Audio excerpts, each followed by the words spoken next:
Welcome to Volkswagen of Duluth. From our no-commission sales team to our transparent video maintenance, you are our priority. As you explore, you'll feel the excitement and confidence that comes with driving a Volkswagen. From the North Shore down to Canal, discover Duluth in a whole new way. Come visit us. Your adventure starts with Volkswagen of Duluth. For nearly 75 years, the Cenovus Superior Refinery has been an important part of our community. Our employees live and work here. From the creation of jobs to fueling marine transportation, the products we make help energize our region. At Cenovus, we believe in giving back to our community. Cenovus is proud to support Duluth FC. Good luck on your 2024 season, Blue Greens. Cenovus Energy, invested in our community. I'm Dr. Jordan Lindholm. I'm a family medicine physician. I think it's really important to have your own primary care provider because we're kind of the first stop, and then we can refer you to the specialist if that is what's needed. We like to explore the parks and trails of Duluth, both good for exercise as well as it's good for your overall mental health. When I see all the improvement that my patients have made over time, it feels very rewarding. That's the reason why I went into medicine. Wow! It doesn't have to be complicated to be cool. Simple is cool.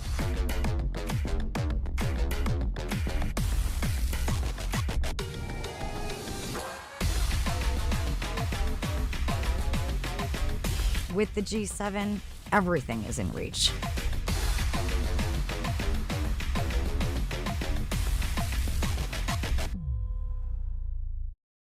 My name is Dr. Joel Edwall, and I'm a family medicine physician. I think a lot of wellness comes down to balancing simple things like sleep, going outside, being active and moving, not staring at a screen for 12 hours a day, diet and eating the right foods at the right times. I think we live happier, healthier, more productive lives. We have more energy, we have better relationships with those around us, and we have an overall higher quality of life.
Welcome to Volkswagen of Duluth. From our no-commission sales team to our transparent video maintenance, you are our priority. As you explore, you'll feel the excitement and confidence that comes with driving a Volkswagen. From the North Shore down to Canal, discover Duluth in a whole new way. Come visit us. Your adventure starts with Volkswagen of Duluth. For nearly 75 years, the Synovus Superior Refinery has been an important part of our community. Our employees live and work here. From the creation of jobs to fueling marine transportation, the products we make help energize our region. At Synovus, we believe in giving back to our community. Synovus is proud to support Duluth FC. Good luck on your 2024 season, Blue Greens. Synovus Energy, invested in our community. I'm Dr. Jordan Lindholm. I'm a family medicine physician. I think it's really important to have your own primary care provider because we're kind of the first stop, and then we can refer you to the specialist if that is what's needed. We like to explore the parks and trails of Duluth, both good for exercise as well as it's good for your overall mental health. When I see all the improvement that my patients have made over time, it feels very rewarding. That's the reason why I went into medicine. Wow. It doesn't have to be complicated to be cool. Simple is cool.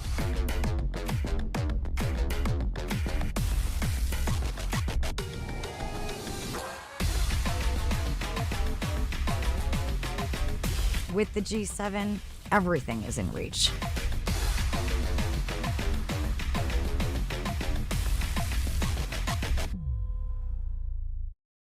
My name is Dr. Joel Edwall, and I'm a family medicine physician.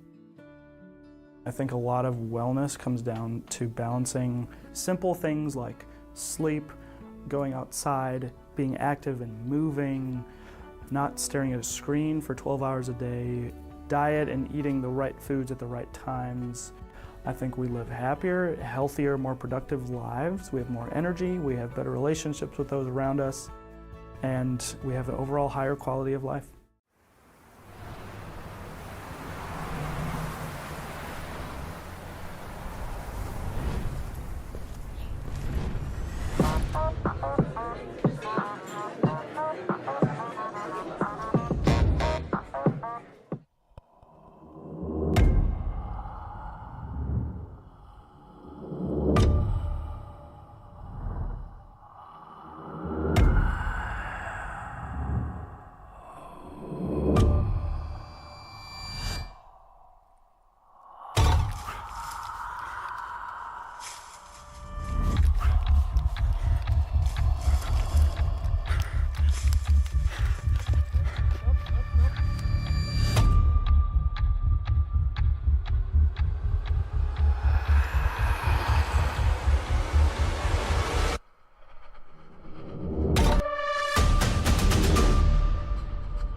Welcome to Volkswagen of Duluth.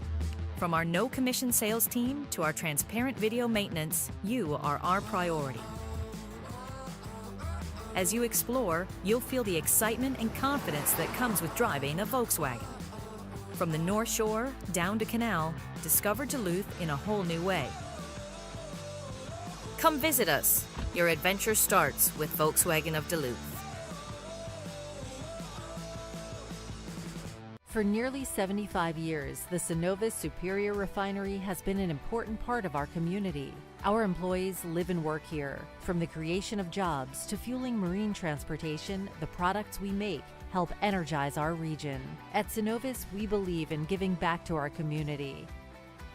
Synovus is proud to support Duluth FC. Good luck on your 2024 season, Blue Greens. Synovus Energy, invested in our community. I'm Dr. Jordan Lindholm. I'm a family medicine physician. I think it's really important to have your own primary care provider because we're kind of the first stop, and then we can refer you to the specialist if that is what's needed. We like to explore the parks and trails of Duluth, both good for exercise as well as it's good for your overall mental health. When I see all the improvement that my patients have made over time, it feels very rewarding. That's the reason why I went into medicine. Wow. It doesn't have to be complicated to be cool. Simple is cool.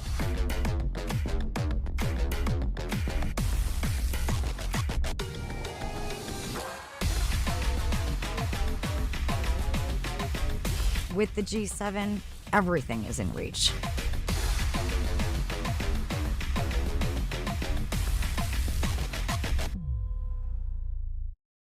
My name is Dr. Joel Edwall, and I'm a family medicine physician. I think a lot of wellness comes down to balancing simple things like sleep, going outside, being active and moving, not staring at a screen for 12 hours a day, diet and eating the right foods at the right times. I think we live happier, healthier, more productive lives. We have more energy, we have better relationships with those around us, and we have an overall higher quality of life.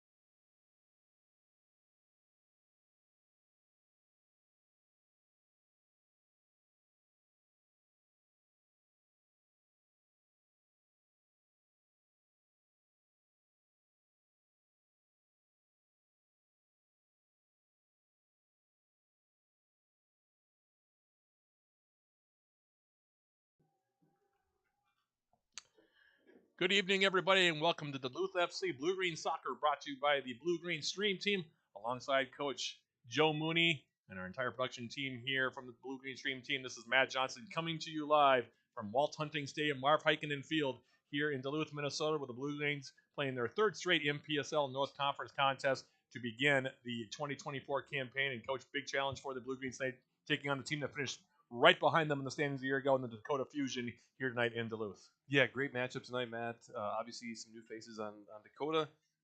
Duluth FC has a few kind of rotational players in as well tonight, so we'll obviously go through that in the lineup. But really, Duluth has looked good. There's been a lot of good individual play. We've been kind of waiting for them to really get that chemistry down over the last two games. And so I know this is the last home game for Duluth here for a couple of games. So obviously Coach Sean Morgan and the staff want to see that chemistry really start to click tonight. And so I think we're up for one, Matt. Both these teams coming off of victories their last time out for Duluth FC. Now 2-0 in the MPSL North. They are coming off of a 2-1 win over Siouxland United, one of the newcomer clubs to the MPSL North here in 2024. The Blue Greens overcoming a bit of a lackluster game in some ways to defeat the Outlaws by the final score of 2-1.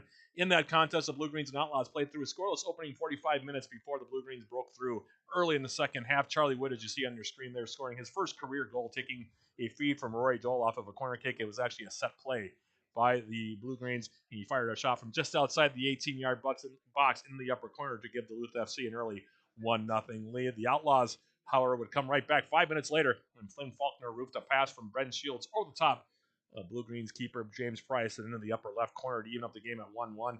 From there, things got a little bit dicey for Duluth FC at times. Rory Doyle picking up a double yellow card at the 62-minute mark, resulting in a red card that put Duluth FC, down a man with about a half hour remaining. But the Blue Greens persevered through the rest of the contest, getting the game-winning goal eventually from Miles Edmondson on a beautiful curled free kick in the 65th minute.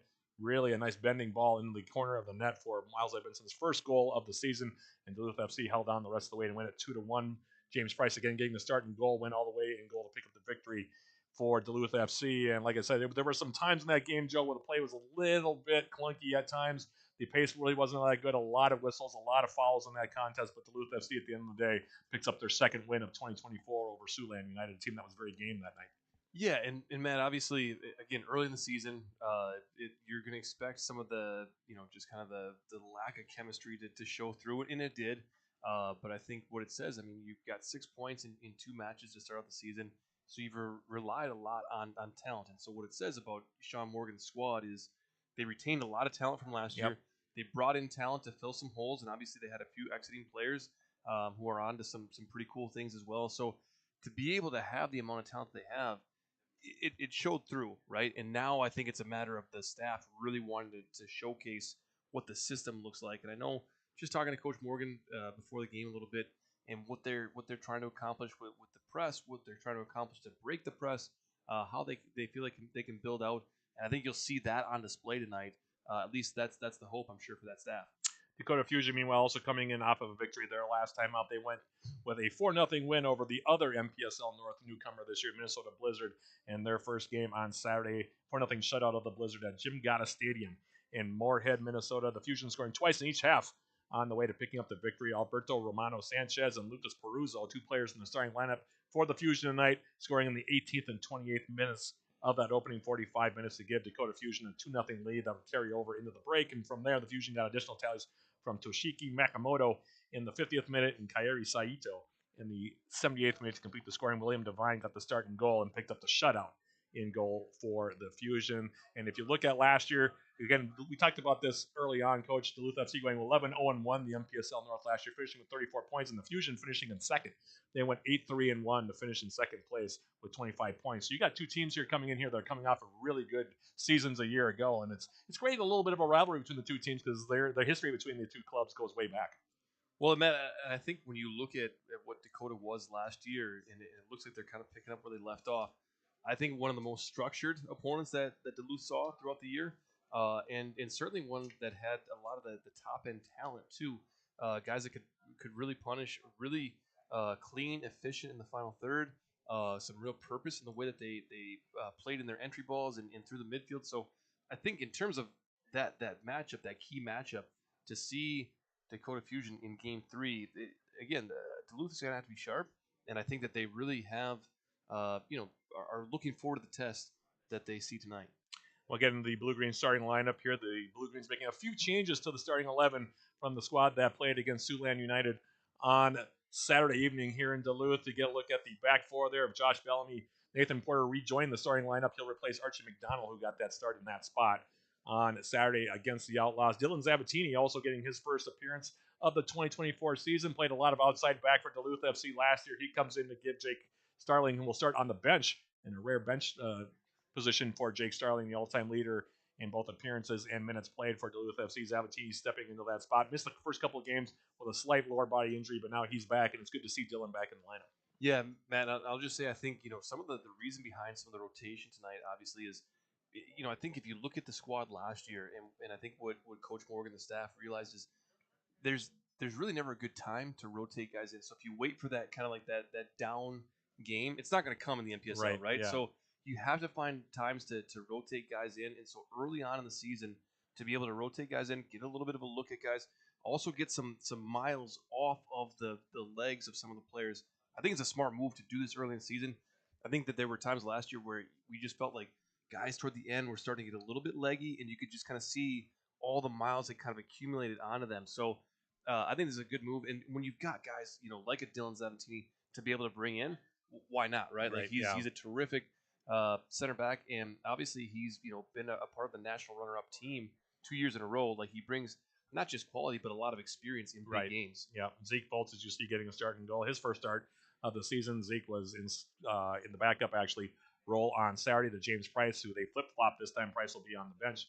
Josh Bellamy, starting on the outside, came in as a sub in the second half against Siouxland United, made a big difference. And Miles Edmondson, who's a steady Eddie on the outside for the Duluth FC with that left foot in the back four. Andre Solaris, as usual, penciled in as the holding midfield for Duluth FC. Edward Nyes back into the starting lineup after coming in on a bench role, on Saturday against Siouxland United. Charlie Wood, who scored his first career goal, looked good in both games so far this season for the Blue Greens. He will also start in an attacking midfield role, and then an unchanged top three at the 4-3-3 formation for Coach Sean Morgan. Liam Pritchard starting on the left wing. Manny Morales, who's looked really good through 2 games, starting on the right, and Tyler Limmer still leading the team in scoring with 2 goals through the first 2 games. Gets to start at the number 9 slot in the lineup here, Coach. And overall, like I said, a couple of changes here, but overall, pretty consistent lineup from Coach Sean Morgan so far early here in 2024. Yeah, Matt, like we said, I mean, there are a few changes in the lineup, but there is no slouch in the lineup either. And that is the advantage that Duluth has with the depth that they've got, is you rotate guys in, and we really don't expect the level to drop at all tonight. You know, look at the subs there. James Price, like I said, flip-flopping with Zeke Foltz in the lineup. Jake Starling also getting a bench duty assignment here tonight. Kind of, like I said, a little bit of a different look there for Jake. He plays a lot of minutes, though, for this team, and probably not a bad idea to get him a little bit of rest. Freddie Watson back into the reserve role today after being in street clothes against Siouxland United on Saturday. Felipe Oliveira also in the bench role. Felipe Santos joining him as well. Hexie Oriana, who came in late in that game as well, back in the game. And Paul Bobai, a guy who's back for his 3rd season with the Blue Greens. Good to see Paul before the game. I got a chance to catch up with him. Such a nice young man. Yeah, Paul's awesome, and obviously just welcome back to Duluth, Paul. Great to have you here. Looking forward to, I didn't get a chance, obviously, to watch the game live on Saturday, so watched it online and got to hear you, Matt. But, so I saw a couple of these guys come in. My first look at Hexie was, on my iPhone as I'm watching. Right, so, yeah. to be able to watch him live tonight, looking forward to seeing him get on, and I know there's some excitement about what he can do.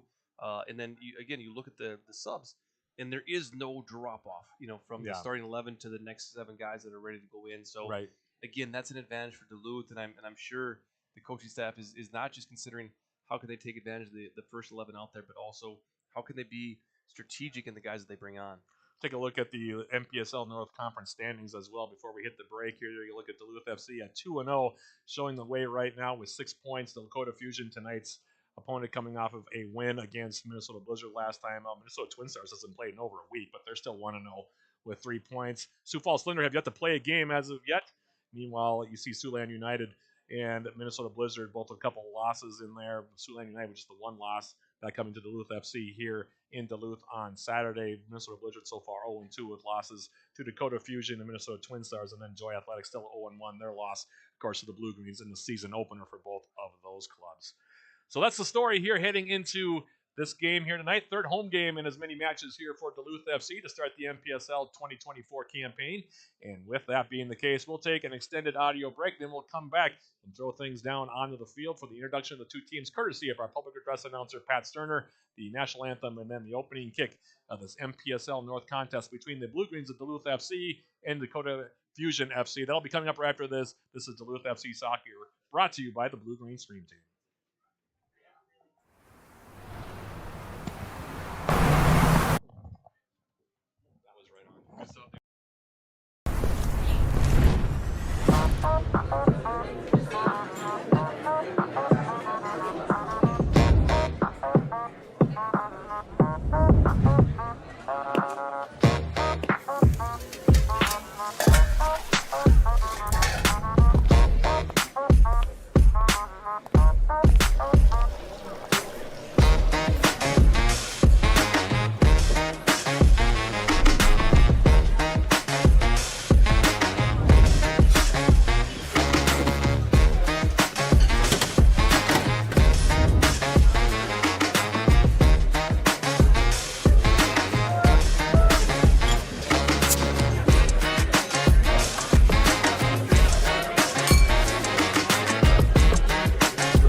Welcome to Volkswagen of Duluth. From our no-commission sales team to our transparent video maintenance, you are our priority. As you explore, you'll feel the excitement and confidence that comes with driving a Volkswagen. From the North Shore down to Canal, discover Duluth in a whole new way. Come visit us. Your adventure starts with Volkswagen of Duluth. For nearly 75 years, the Synovus Superior Refinery has been an important part of our community. Our employees live and work here. From the creation of jobs to fueling marine transportation, the products we make help energize our region. At Synovus, we believe in giving back to our community. Synovus is proud to support Duluth FC. Good luck on your 2024 season, Blue Greens. Synovus Energy, invested in our community. I'm Dr. Jordan Lindholm. I'm a family medicine physician. I think it's really important to have your own primary care provider because we're kind of the first stop, and then we can refer you to the specialist if that is what's needed. We like to explore the parks and trails of Duluth, both good for exercise as well as it's good for your overall mental health. When I see all the improvement that my patients have made over time, it feels very rewarding. That's the reason why I went into medicine. Wow! It doesn't have to be complicated to be cool. Simple is cool.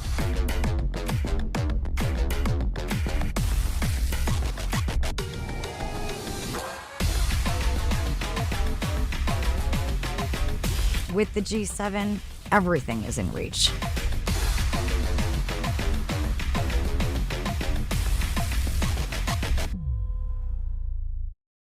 My name is Dr. Joel Edwall, and I'm a family medicine physician.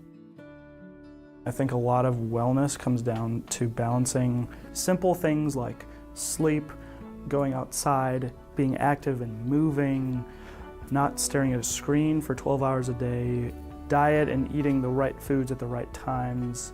I think we live happier, healthier, more productive lives. We have more energy, we have better relationships with those around us, and we have an overall higher quality of life.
Ladies and gentlemen, the Blue Greens.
soccer fans, and welcome to Walt Hunting Stadium at Marv Heikkinen Field. Tonight's NPSL North match features from Fargo, North Dakota, Dakota Fusion FC versus from the Zenith City, your Duluth FC Blue Green.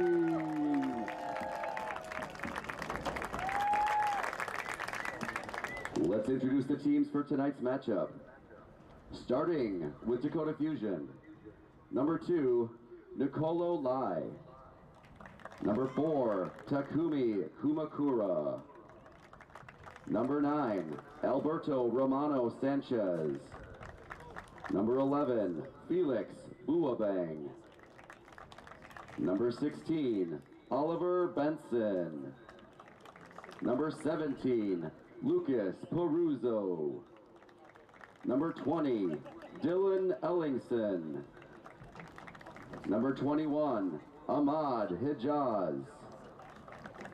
Number 23, Ryosuke Miyata.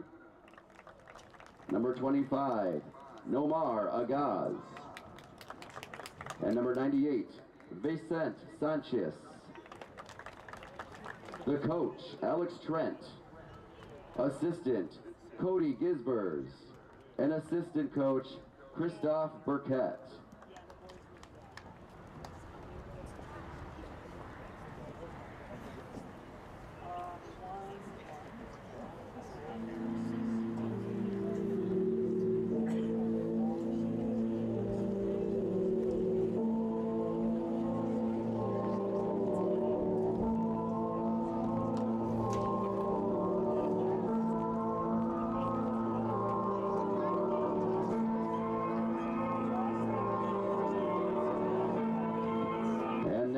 Starting 11 for Duluth FC.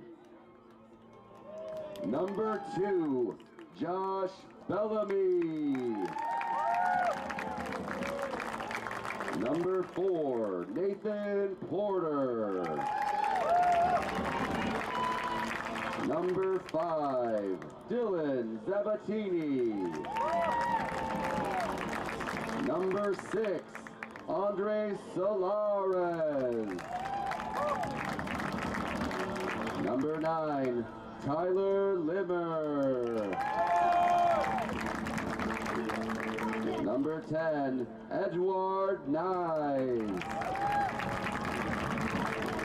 Number 15, Miles Edmondson.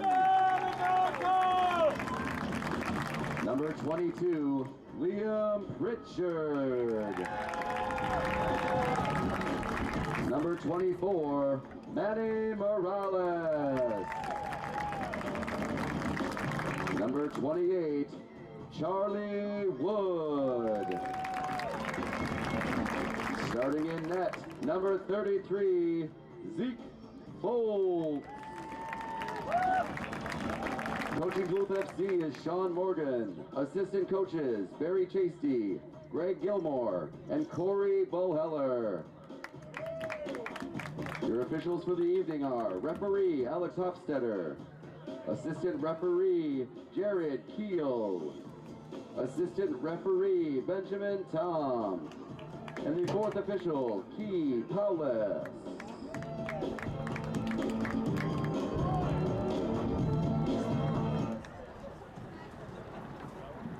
Ladies and gentlemen, at this time, we ask that you please rise if you are able and remove your caps as we honor America with the singing of our national anthem, sung by Beth Hazelton. Beth has been invited to sing the national anthem for events since she was 14 years old. For her, it's always been a great honor. She is forever grateful to the many generations of men and women who have served in our armed forces. She loves this anthem and our country. Take it away, Beth. Oh, say, can you see by the dawn's early light what so proudly we hailed at the twilight's last gleaming, whose broad stripes and bright stars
all the players for Duluth FC, we want to thank our premier athletic team sponsor, St. Luke's, which is now part of Aspirus Health. So the two teams have been introduced. National anthem has been played, and we are moments away from getting this MPSL North contest between the Blue Greens of Duluth FC and Dakota Fusion FC underway here from Walt Hunting Stadium and Marv Heikkinen Field in Duluth, Minnesota. Matt Johnson alongside Coach Joe Mooney, Tara Anderson, Harrison Law, and the rest of our production crew here from the Duluth FC Blue Green Stream team. Thank you for joining us on this Wednesday evening. Very breezy conditions here in Duluth for this one. Temperatures not too bad, high 50s, low 60s, but a very stiff breeze blowing from right to left here as we begin action tonight. We'll see what kind of effect the wind conditions have here on this contest. In the meantime, Coach Mooney, game number 3. It's kind of hard to believe that we're already in game number 3, but it's the third game in as many home games here for Duluth FC, and they're taking on a Fusion team, like I said, high-powered. These two teams last year, Duluth FC leading the conference with 39 goals. Dakota Fusion scored 37, so two teams like to get up and down, score goals. And so we could see some offense here tonight, but it should be an interesting matchup here tonight, even if it is early in the season. Yeah, man, absolutely. And what a great night for it turned out to be. Some big weather that came through. Had a lot of rain this morning in the area. Thankfully, that's all passed through. We'll get this one underway. Quick reminder, by the way, St. Luke's, now part of Aspirus Health, is proud to sponsor Duluth FC. When it comes to injury prevention, treatment, and recovery, their great orthopedics and sports medicine team has you covered. Learn more at slhduluth.com/org. Also score a great deal at VW of Duluth with 0% APR on the college season with Mercyhurst University after transferring from Northwestern NAIA school in Iowa. Matt, a good example here of how Dakota wants to press. They're pressing on 4.2. They keep number 9 and 11, Sue Sanchez, on the top. They're trying to press in the center backs and make it hard for Duluth to play out of their center backs. This ball now will go out of play. We'll have a throw here coming up far sideline. Duluth FC's Miles Edmondson scored the game winner against Siouxland United. It was a beautiful free kick, bending with his left foot. Yeah, terrific goal, Matt. See, both of Duluth FC's goals against Siouxland United were well worked. Set play on the first one. Charlie Wood getting his first career goal. And Fusion now will play it back in their own end of the field. Near turnover here. Now here's Manny Morales. Morales now, heavy touch, trying to play it through, looking for Edward Nyes, and it'll go over the end-line goal kick here coming up for Sanchez. Yeah, man, I don't think it was too much weight on the ball. Maybe just didn't be a bit more diagonal. That's a Dakota goal kick sponsored by Synovus Energy. Duluth FC with their typical 4-3-3. In fact, both these teams like to play 4-3-3 formations, although both teams also rotate depending on the matchups on the field. Here's the Jazz. Playing it wide. And Fusion's Oliver Benson will go back for Hijaz to the Dakota 18, and then he gives up a corner kick on the far side, does Sanchez. I'm not sure that he realized where he was on the field there, Coach. A bit of an error there from the Fusion will allow Duluth FC to get their first corner kick here. Well, Matt, here's a goal for Duluth FC, and obviously excited to get him back in the lineup. And he is an absolute menace on set pieces. He's so big, gets up in the air, he occupies so much space. He's just a ball magnet on these set pieces. Edmondson will take this one. Zabatini, number 5 in black. The ball bends through. They were trying to get to Zabatini. Sanchez getting a hand to it. Good touch there from Sanchez. Now Morales on the outside, and in fact he gets muscled off of it, cleared up the middle. Here's Solaris now for the Blue Greens. Outside now for Duluth FC is Josh Bellamy. In the middle. Liam Pritchard now stepping through edge of the 18. He'll get a shot away, and he'll bend it just over the top of the bar. Not a bad idea, though. Good turn there from Liam to free up that space. And you'll notice that's a little bit of the difference between the right backs. Josh Brown in the game, obviously I'm familiar with him. Yep. And it's always, you'll see his first touch is always a threatening touch. It's always going to be in positive space. He's always looking to attack. Sanchez will play it short now as the Fusion will try to work their way up the left side of the field here. Takumi Kumakura now sending it toward midfield. Headed forward now by the aforementioned Dylan Zabatini. Kumakura now playing it forward. Pass intercepted. Miles Edmondson for the Blue Greens. To the outside now for Nyes. Touch was a little bit heavy, trying to get it from Morales. Now Hijaz. They'll send it wide. Now here's a turnover. Tyler Limmer on the right foot. Limmer trying to go wide with the ball. Has it taken off of his foot. Now the Fusion trying to counter back the other direction. Ball into space. Now here's Josh Bellamy. Bellamy will calmly play it all the way back. Alberto Romano Sanchez, who scored a goal against Minnesota Blizzard on Saturday, putting pressure on him, and Duluth FC now works it near side. Here is Dylan Zapatini.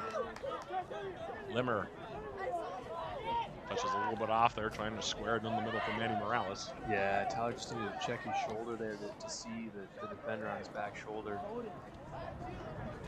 Now the Fusion will try to work it back. Now Hijaz. Sanchez sends it wide. Now Oliver Benson for Dakota Fusion. Duluth doing a good job in their counter press to make Dakota just uncomfortable. Now Solaris gets fouled from behind. That one, this is Lucas Peruzzo, and it will be a free kick here for the Blue Greens, about 10 yards on their side of midfield. So Matt, what I was going to say is, so you watch them, what they'll do, what Dakota's done is they left their two forwards high, and they've got Peruzzo who just sits in that pocket. So he's trying to deny service into Solaris, and so what you've seen already from Duluth is they've actually had Solaris kind of go out a bit wider to try to pull that defender out, and Peruzzo has stayed put in the pocket, but it's actually given Duluth some opportunities to have Charlie Wood check in that space as well. And I'm sure Andreas Solaris was heavily scouted coming into this game. I'm sure the folks at Dakota were aware of him and his quality. Even though he's only had one game this year, he's such a staple in the NPSL and in this conference, right? So knowing that coming in, I'm sure a big part of their game plan was to try to take him out of the picture. Yeah, Solaris missing the season opener and then a 3-0 win against Joy Athletic a week ago. And then played the game, started it, and all the way for Duluth FC and that 2-1 win against Siouxland United on Saturday. In the meantime now, Fusion on the outside. Here is Oliver Benson. Benson now into the middle. And turn is Peruzzo.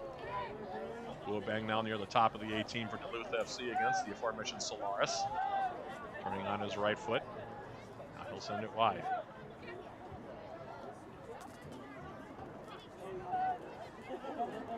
Bang. Shoulder to shoulder with Miles Edmondson. Loses the handle on it. Now here's Edward Nyes. Nice first touch there from Nyes to get out of there.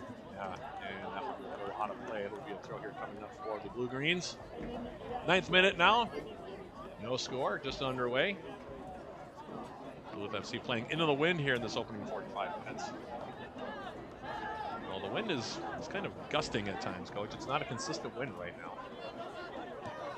No, and I think the forecast was for it to kind of die off throughout the evening here. Here's Bellamy now playing it forward. And Limmer and do one touch it to the outside for Liam Pritchard. It'll be knocked out of play. Throw coming up here for the Blue Greens. Here's Solaris. That combination in the right channel, Matt, between Pritchard, Liam, and Bellamy, I think is going to be a kind of a staple for Duluth tonight as they try to attack and try to get entry in the final third. Sanchez now on the outside. Sends it near side. Here's Hijaz with it.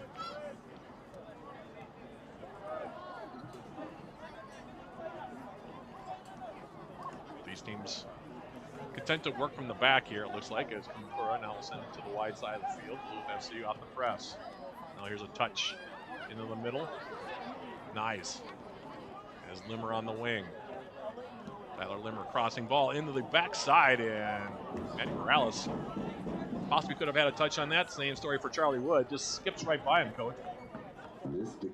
Matt, that's that dangerous ball. If you can find lanes to the box like that are going to be, when you deliver that ball sort of waist height or below, it becomes really difficult to defend. It becomes really, you can put a lot of pace on it. There's a little bit of bend to it. And you're right, just a shoelace there to redirect that ball. It's a really dangerous ball there from Tyler Limmer. Have a throw now at midfield for Duluth FC. Miles Edmondson will take it here for the Blue Greens. Nice throw in, headed out of play. It will be another throw here for the Blue Greens. And actually on that last sequence, Matt, he had Miles Edmondson on the overlap that he could have chosen to take. And he whipped that ball in anyways. But the overlap wasn't, for naught. It actually froze the defenders in place. And I know that that's a a big part of the plan for Duluth FC is to try to get those fullbacks overlapping often, just to give the opponent something else to think about. No more Olgas going to the outside. Now here's a ball over midfield. Looking for Alberto Romano Sanchez, headed back by Duluth FC. Now a race to the far side of the field. Ryosuke Miyata. Kubang now on the outside, and that one will be tackled out of play. We'll have a throw here coming up for the Fusion. In the 11th minute, a lot of play between the 18s so far. Only one shot taken, that was by the Blue Queens earlier on. Liam Pritchard. And now it'll go out of play. We'll have another throw here coming up. Nicolo Lai will take it. And the throw comes in. Kubang on the outside. Miyata. And a crossing ball in, and we're going to have an offside play come up here. Half step ahead there was Sanchez. It's another example of that dangerous ball. They'll really whip the ball, a lot of pace on that. Matt, one of the things I'll mention too is there have been now 2 big balls on Dakota that Zabatini has eaten up. There's been a fair amount of contact in both those situations, and the center ref, Alex Hostetter, has really let the players play, and that's going to be an advantage to Zabatini. He's such a big body. There's so much inertia as he comes into a challenge, right? So if a center ref is going to allow that physical play, again, it's advantage, I think, to Duluth's back line. Here's Nyes now coming in on a break. He'll go to the end line, takes a tumble, and we're going to have a goal kick here coming up. Nyes trying to get around on that one. He was down pretty well as he went toward the end line, coach. And now it'll be Sanchez. The other Sanchez is being Vicente Sanchez, who's starting the goal, to start the play here for the Fusion. Jazz now going near side. Oliver Benson. Going out there with it. Fusion go in the middle. Makura.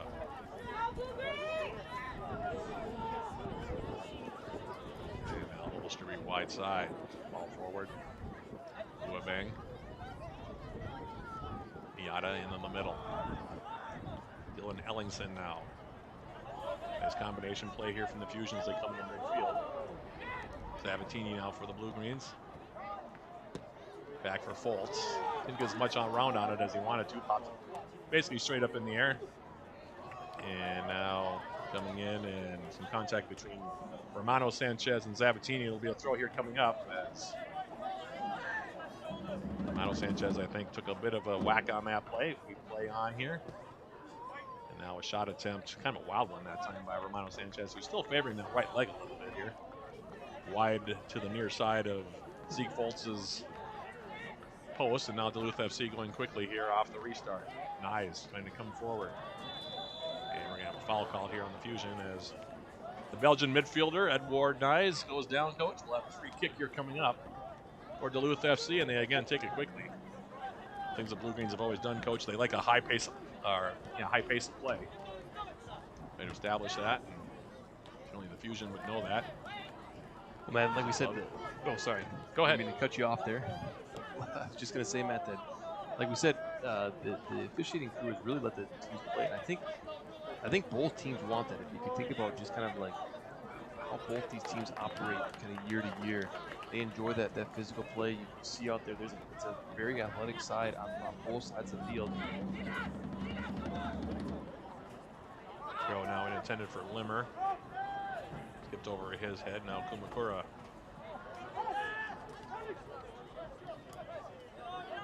In the middle now, here's Ellingson. To the outside now, Romano Sanchez. And we're going to have a foul call here on, I think, Zabatini. Fans, Cirrus is the Here will be a free kick here coming up for the Fusion. And is expanding in Duluth. And Oliver Benson. Voted as Duluth's best. Yeah, Matt, that was a little early there. That was an aggressive ball out of Benson that ended up not meaning much just because of the foul was called. But to play that ball on sort of a 30-yard on the ground clip through the midfield like that was aggressive, and he pulled it off. Now ball in the space. Nathan Porter getting a touch there for the Blue Greens as it pops into the air. So Lars will try to volley it back toward midfield. Limmer now. Bodied off there by No More Olgaz. Playing it wide now into space. Buabeng now tracking it down, edge of the blue-green 18. Going to cross it on the left foot. Now right out on top, here's Baruzzo. Turning, didn't get as much on it as he wanted to. And it'll be a throw here coming up now for the Blue Greens, or excuse me, a ball coming up for Zeke Foltz for the Blue Greens. Matt, one of the things that Duluth's going to have to do a bit better job of is they want to keep the ball on the floor. They want to play out of the back. They want to see good numbers built in their build-up play, but there are going to be moments like we just saw where a guy like Solaris is going to have to go ahead and just clear the line, right? And Duluth's going to have to be better about getting numbers up underneath him to put some sort of pressure on Dakota. That last sequence, you just saw Tyler Limerick kind of go up for it, but there was really no bodies in the bottom to try to help in any kind of a counter press or really try to, if they do win the ball, try to build out of it higher up the pitch. On the throw here coming up now for the Fusion near sideline. This will be taken by Oliver Benson. And there's going to be a foul throw called here against Benson. Don't see that one often, man. Yeah, we saw a few of those actually against Siouxland United. A few of them went uncalled against the Outlaws on Saturday. We also had one that was whistled. As Bellamy's throw comes in, headed out of play, it'll be another throw here for Duluth FC.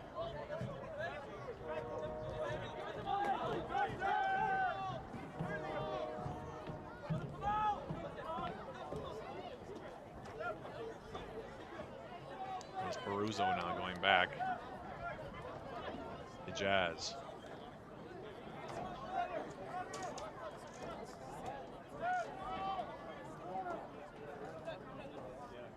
Interesting to see how Duluth tries to press now with Dakota. So you see Dakota really trying to lay off playing the ball to the fullbacks. I think they've kind of picked up that's where Duluth wants to press them and look for opportunities to double in the channels. Here's Buabeng now getting a shot in on goal, and that one stopped now by Foltz. Dakota's been controlling the play here for about the last 5 to 10 minutes. Duluth FC not really holding the possession particularly well here the last, like I said, 5 or 6 minutes. Now the press coming here from the Fusion, and this is going to be popped our direction, out of play off the right foot of Nomar Olgaz. It'll be a throw here for the Blue Greens. Bellamy will take it here. And that one out of play. It'll be a throw now coming up. Duluth FC, the passing, like I said, a little bit lackluster again. This is the third straight game where it's been a little bit off with their passing here so far. And incorporate some new elements this year as well. As the ball comes to the far side of the field, Lionel will play it out. It will be a throw here for the Blue Greens. And even the shots we've seen so far, not particularly dangerous, which most of them have been from the outside or lightly hit. Yeah, every shot has been contested. Now Nathan Porter for the Blue Greens coming back now. Zabatini. Charlie Wood now sinking in.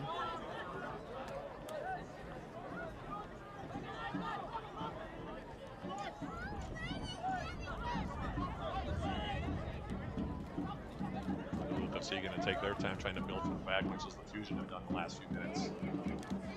Edward Nyes, looking for an outlet. He'll be checking back to the ball, so Davatini now.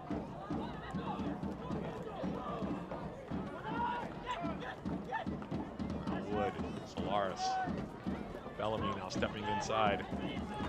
Solaris.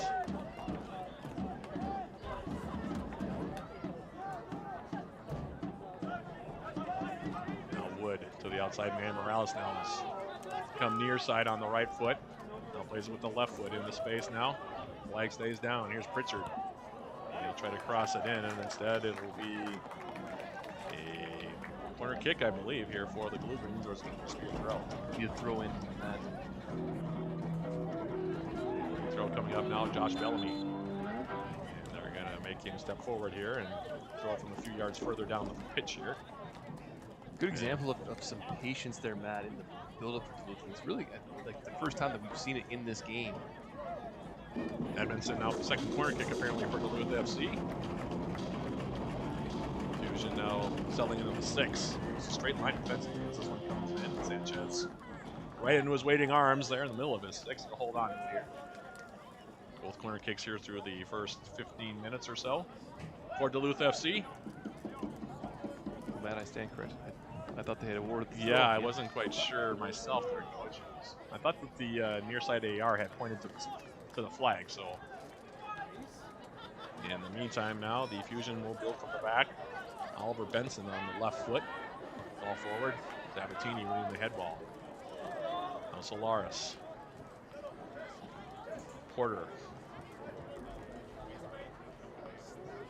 Matt, I have to think some of those direct balls for Dakota are like they're. Yeah, Limmer with the step over there, waiting for Nyes to make the run through. We're in the 22nd minute here. But Matt, I think some of the direct balls forward from Dakota, they have to know that they're not really trying to clip one over a guy like Sabatini. But I think what they are looking to do is try to play direct in some of these, and then again look for number 17, Caruso, to sit in that pocket and behind and win some of the second balls and see if they can't kind of get some sort of, cheeky, like just quick opportunities off of the loop. Here's Olgaz now. Playing outside Kumakura. Fusion have shown a lot of patience here to start the game in terms of moving the ball side to side, and now here's some space for Oliver Benson. Benson coming forward. All into space for Caruso. Caruso now will distribute far side of the field. Long ball now coming in. And Foltz will grab that one as Buabeng came in. The cross was floated in there by Nicolo Lai. And now the Blue Greens will try to build in the back just as the Fusion did a moment ago. Miles Edmondson. Edward Nyes now. Nyes trying to step inside.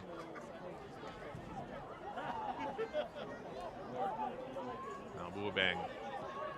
Cross in. Sabatini now. Up the middle now. Here's Ellingson. Caruso.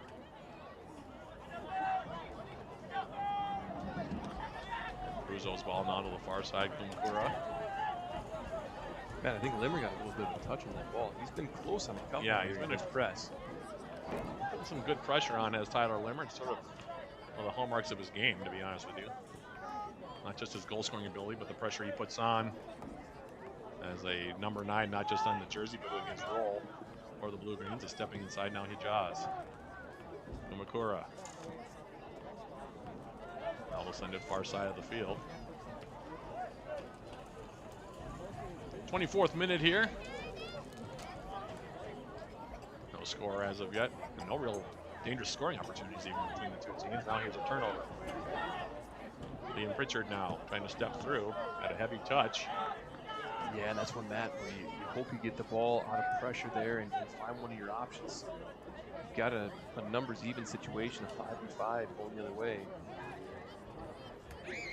Here's Edmondson. Nyes. Morales now with the flick back to the outside looking for Nyes, and we're going to have a foul called now on team captain Ahmad Hijaz, who came over. And it'll be a free kick here for the Blue Greens as we're about to enter the 25th minute here, opening 45. Man, that's just an experienced heads-up play from Hijaz, the captain. That's exactly what you want from your center back, to recognize that you're in a dangerous position, you step out, and you really know you can't let the ball and the man go by you in that situation. You have to make a stop on the play. So you take the professional foul, you get your numbers back, and get everyone facing away from goal. And again, just a heads-up play from the captain. Goal kick here for Vicente Sanchez, who hasn't had to do a whole lot so far here through the first nearly 25 minutes of this one. Time now off said goal kick. Fusion now will play it in their own end. Benson. Yeah, step through against Liam Pritchard. Now here might be a turnover opportunity instead. There is Hijaz, who's team captain. Near side now, Hijaz. It's Liam Pritchard.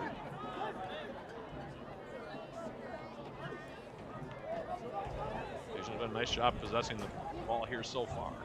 Haven't really allowed Duluth FC much of an opportunity, and that's the second time now they'll concede a corner kick.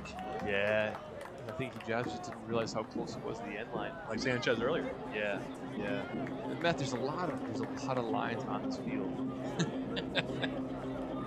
That's 2 of those now, and Duluth FC now will be change it up here a little bit as Liam Pritchard will take this corner kick. 3rd of the game here for the Blue Greens. And the ball comes back post. Here's Zavattini going up into the middle. Ball just sitting there now will pop up, and we'll have another corner kick, this time far side flag, I believe. Or we can say, nope, near side flag again is what our center referee is going to say here. So Zavattini got up on that one, coach, and created the opportunity. Yeah, he wasn't looking to go on goal. He was looking for redirect there. And again, like, that's just where he can be so dangerous in the box. Richard now doing it again. Same thing, looking for Zavattini, the shot, and he scores! Oh, they're going to wave it off. They're going to say he was offside. No, Matt, they're calling a foul. He wouldn't have been offside there. He came behind the ball, but I think they're saying he actually went through the defender. Now it's close. Or possibly, I know the goalkeeper went out for it, and it looked like maybe it was a bit obstructed, but I guess I don't know. That was close. I was more focused on the ball, I guess, Matt, so I guess I didn't see what happened off the ball. But again, just another example of how dangerous Zavattini is on set pieces. We talked about the redirect in the first corner, and then obviously went for goal on that one. Now the Fusion trying to come back to the direction. Romano Sanchez now near side. Richard, he gets cleaned out from behind by Benson, and we're going to have a free kick here coming up.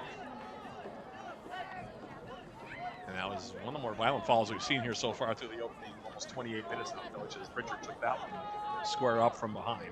Yeah, Matt, we've seen that carded in previous games, but again, I think the officiating crew really trying to let the teams play here. But you saw the center ref, Alex Hassett, just kind of let Benson know, like, that's probably the last one. There was definitely a verbal warning there, and you saw Benson kind of smile as he ran away. He probably knew that that was close to a yellow card. Kind of leave it there. Edmondson now for the Blue Greens in the middle. Here's Solaris. Andres Solaris to the outside now. Eduard Nyes.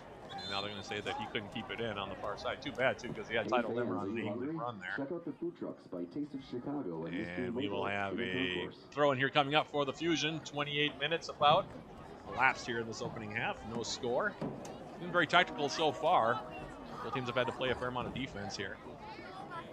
We're seeing a lot of strategy here so far through the opening half hour on this coach.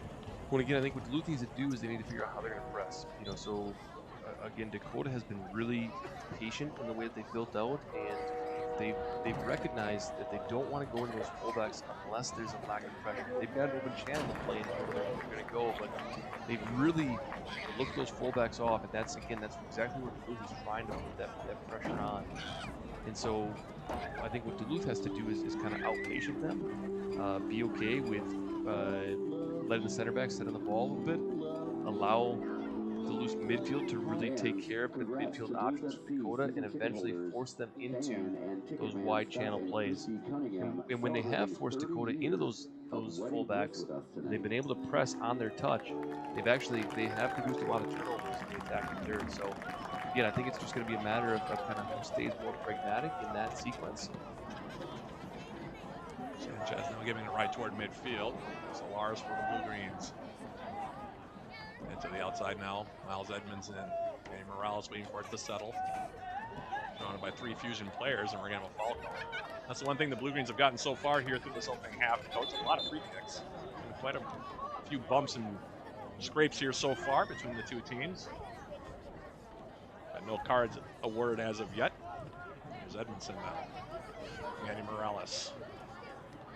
In the middle now, Charlie Wood. His pass a little bit off the mark. Romano Sanchez now coming back. Jazz now. To the outside. Kumakura trying to run that one down far side.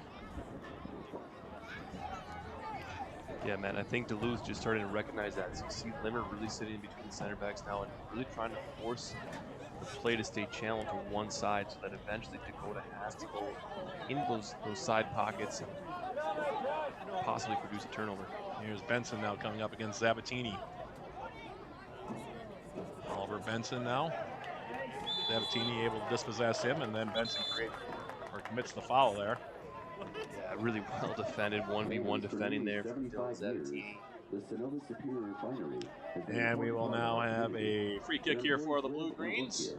From the creation of jobs And, you know, to be honest with you, as far as how the game's gone, Coach, it's been well played, I think, for the most part, both ways. It was, of course, a matchup between the two top teams in the conference last year.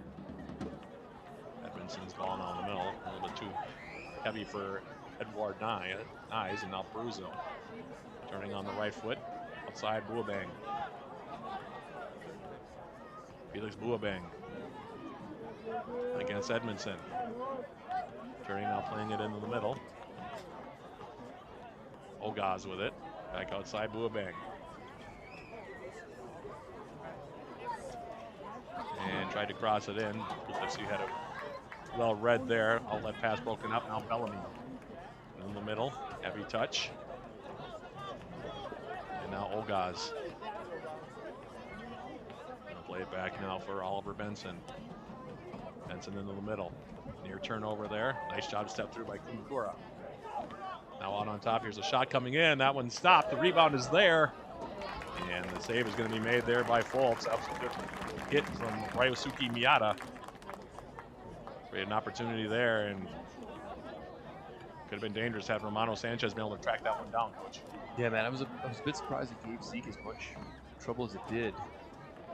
Usually doesn't give up any kind of a rebound in that sort of situation. Matt, the other thing that Duluth is going to have to figure out here, and I think hopefully within the half, but certainly at halftime, they need to find a way to get Andres Solares on the ball in their build-up play. So he's been good at sitting in the pocket. He's been good defensively at breaking up some plays. And again, there have been a couple times where he's floated outside and he's been able to get on the ball, but they really haven't been able to find him in that true number 6 role. And again, I think a lot of that is just the formation that Dakota is playing and keeping Peruzzo in there to sort of eat up those lanes centrally. But they're going to have to find a way to get Solares on the ball and trust him a little bit more in that build-up play. You know, we didn't see that much of that against Siouxland United either on Saturday, Coach. So that's 2 games in a row now. The Blue-Greens have struggled to get him the ball, I think, in terms of starting the transition back the other direction on offense. It's ball in the middle now. Zabatini, speaking of Solares, there he is. And he gets taken to the turf. I will say this division, they've been fouling quite a bit. Duluth FC hasn't fouled nearly as much, I don't think, here in this opening half. Yeah, and I would think, Matt, that at some point, if those fouls continue every time you're trying to break out, there will be a card that's granted, just because you're going to start to say these have become tactical fouls, and the officials are going to start to say you have to defend, you can't just foul, right? Edmondson now off the throw here. Morales back for Edmondson. Manny Morales on the right foot. Nifty move there from Edmondson. Here's Nyes now. Edward Nyes trying to continue it on for Miles Edmondson. Matt, I'll say it again. I said it a couple times last Wednesday, but Manny Morales just looks like a different player this year. He's been just a treat to watch here for the first few games. Nyes now on the cutback move. Now plays it in toward the 6th. That one knocked away. Now Morales. And a step through Charlie Wood, who's had a quiet half. Now here's Solares. Andreas Solares for the Blue-Greens to the outside. Nyes has Edmondson with him. Edge of the 18, it's Morales. Now Edmondson crossing in. And now Peruzzo trying to run a counterattack back to the direction for the Fusion. Porter able to intercept that one for the Blue-Greens. Nicely done to keep that play alive.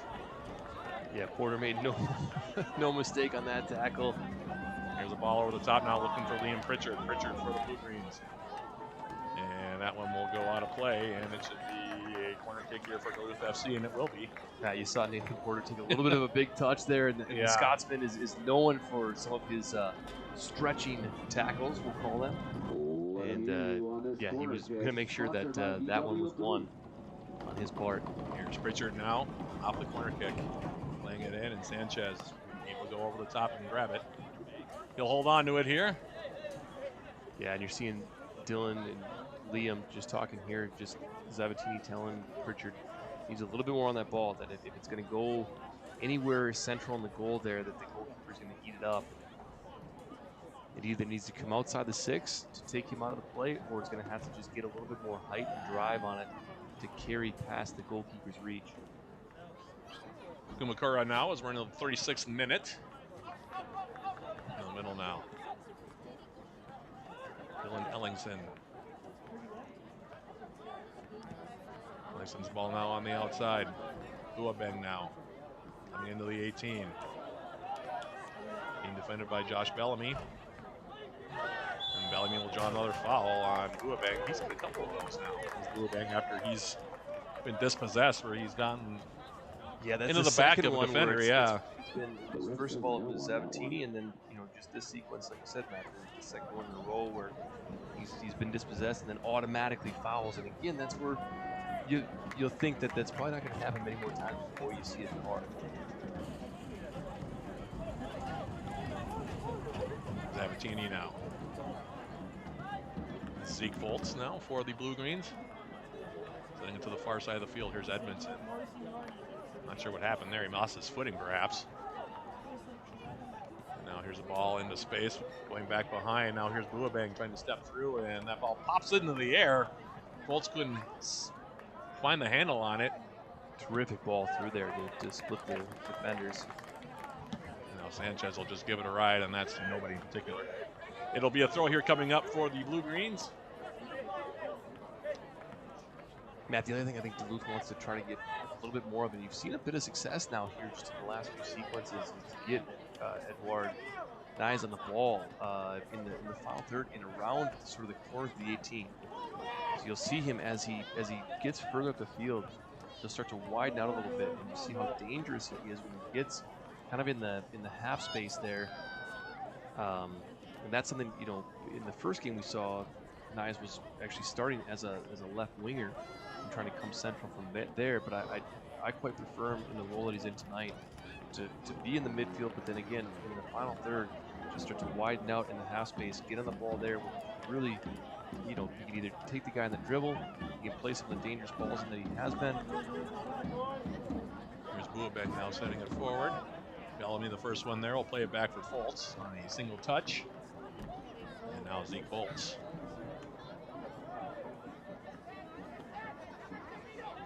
Nathan Porter now for Duluth FC.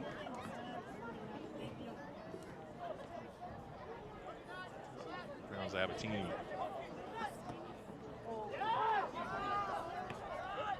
Dylan not happy with that particular touch. You can see it there, putting his hand up as if to say, my bad. As the throw comes in now, Buabeng in the middle. Rolled his ankle on the ball. Looks like he's all right, however. Yeah. Those are ones that you worry about. They look nasty. And you're right. He just stepped right on top of the ball and kind of fell over it. Here's Glad Morales. to see no ankle turns there. Morales coming forward. Now here's Nyes. Edward Nyes now flipping it over the top, and that one will be headed out by Kumakura, and it'll be a throw here for the Blue Greens. Like I said, Nyes beginning to look in a little bit there with Morales on that side. And there again, Matt, you just saw Edward just sort of drift in the half space, and just that's where I think he really sees his value extend, where he can be creative. He gets a little bit of a, just an extra half second on the ball before he has to make his play, and he gives the defenders a lot to think about. There's Morales now on the second ball for the Blue Greens. Take it back now. Here's Porter. Nathan Porter for Duluth FC on the outside. Now Edward Nyes. Taking into space. Morales. And Morales for the Blue Greens. He's trying to go to the top of the 18, or at least thinking about it, I think, on that one. And it's turned over. Now the Fusion get it right back. 40th minute. Nice home match, as you see there on your screen, June 8th. That's a Saturday, by the way, against Minnesota Twin Stars. 7 p.m. here at Walt Hunting Stadium, Marp Heikkinen Field. Coach and myself will be here for that one. As on the outside now, here's Pritchard. Crossing it in the 18. Here's a shot attempt for Tyler Limmer, and might have deflected or played out there by Kumakura, but that was dangerous right there. Yeah, and Kumakura just did a great job of sort of lengthening himself out there, because it's a great ball from Liam Pritchard in. Tyler Limmer loves that kind of ball that comes off the end line, and he can just look to kind of sort of half flick it toward the goal. Is powered by DW of Duluth. Now Edmondson will take the corner kick. He took the first couple for Duluth FC with that left foot. And now he'll play it short here. Pritchard back to Edmondson. back post and hit it. It'll be a goal kick here coming up. Yeah, Matt, that's a design play, and again, looking for this FT in the far post. Duluth FC scored one of their 2 goals on Saturday against Siouxland United off a corner kick on the design play. It was Charlie Wood's goal in the first 2 minutes of half number 2. Yeah, that was really well run, wasn't it, Matt? It was extremely well run. Talked to assistant coach Greg Gilmore. He was apparently the brainchild behind that one. Learn more at SLHDuluth.com. No surprise there. Yeah. Shout out to Coach Gilmore, the mastermind on the set pieces. Ogaz now sending it back. Now here's a bending ball on the near side, and that'll go out of play. And the Blue Greens will have a throw here on the 41st minute. Used to play against Coach Gilmore's side a couple times a year, obviously, Matt. He always had something up his sleeve. Yep, now he's taking a job on the East Coast. Division II Salem, I believe. Really just tactical mind, and gets the most out of his players. Duluth is obviously very fortunate. Obviously, he left Northland College this year, and like you said, on the East Coast, but has a place still in Wisconsin, and so makes his way up here over the summers. And how fortunate for Duluth to be able to hang on to a soccer mind like that, man. Absolutely. Free kick here coming up for the Fusion. We have about 3.5 minutes until the opening 45 has elapsed here. Wouldn't think there'd be more than, if even a minute, of added time here so far. It's been crisply played by the 2 teams, and no extended stoppages here, Matt. No. I think you're right. Kumakura now. Just had a busy first half, going back now for Sanchez. He's been fun to watch, Matt. Kumakura, yeah, he's very deft on the ball. I'm impressed with his touches so far as Hijaz. And he's so calm. You see, every time he gets on the end of an interception, his first touch out is always so intentional. It's like he's thinking, a step or 2 ahead. Now Ahmad Hijaz. Fusion again being patient, building on the back here. Now they bend the ball to the far side of the field. Ellingson now into the middle, and the flag goes up. Alberto Romano Sanchez just a half step off there, coach. It'll be a free kick here for the Blue Greens. Yeah, I think he just was leaning himself offside. That's just a little heavy here on that one. Nyes, I think, maybe took a little bit of a kick to the back of the calf there, the way he's stretching it out. In the meantime, the throw comes in now. Here's Romano Sanchez again. Uabang. Now Solaris for Duluth FC, and it'll go out of play.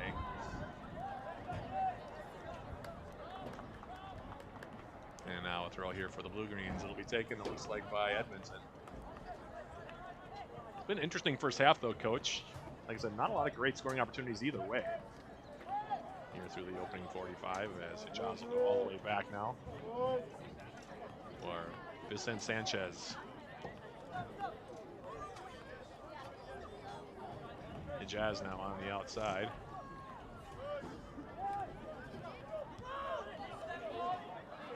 Benson now sinking back, goes back for Hijaz, for Sanchez back in his own 18. Ball through the middle. Miyata now trying to keep the play alive. Mayasuke Miyata, bending ball in the middle. Sanchez now turns and gets a shot away, and Bolt was way off of his line on that one. Able to snare it before it got over the top of him. Nice play there by Zeke Bolt. Yeah, and you can see Zeke in his first start here really growing into the game. Matt, think about what an advantage that is for Duluth FC. Obviously, Zeke Bolt's a terrific goalkeeper. They've had James Price, and we've really been singing his praise. I think he had a really great first 2 games. So, and obviously Jamie Colville, who's coming off of an injury, and they'll have him available soon. So, what a great problem to have as a coaching staff.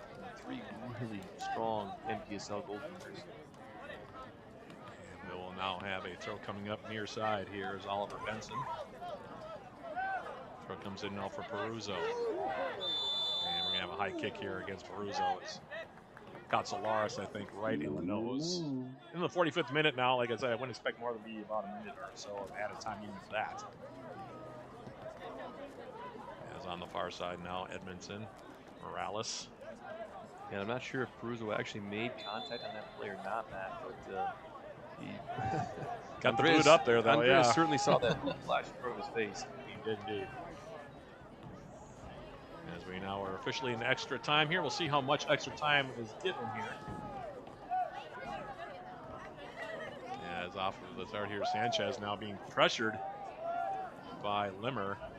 And that's the really cool thing about watching Tyler Limmer play. It's not just that, I mean, he's obviously got some speed, man, and he's got the work rate we've talked about so much, but he's really deceptive in his speed. He'll sort of bait a center defender or a goalkeeper into a false sense of security as as his first couple steps come out in his approach, and then as he sees that ball he wants to come into that opponent, he really closes down his speed quickly. Now here's Bellamy for the Blue Greens, playing in the middle. Here's Nyes.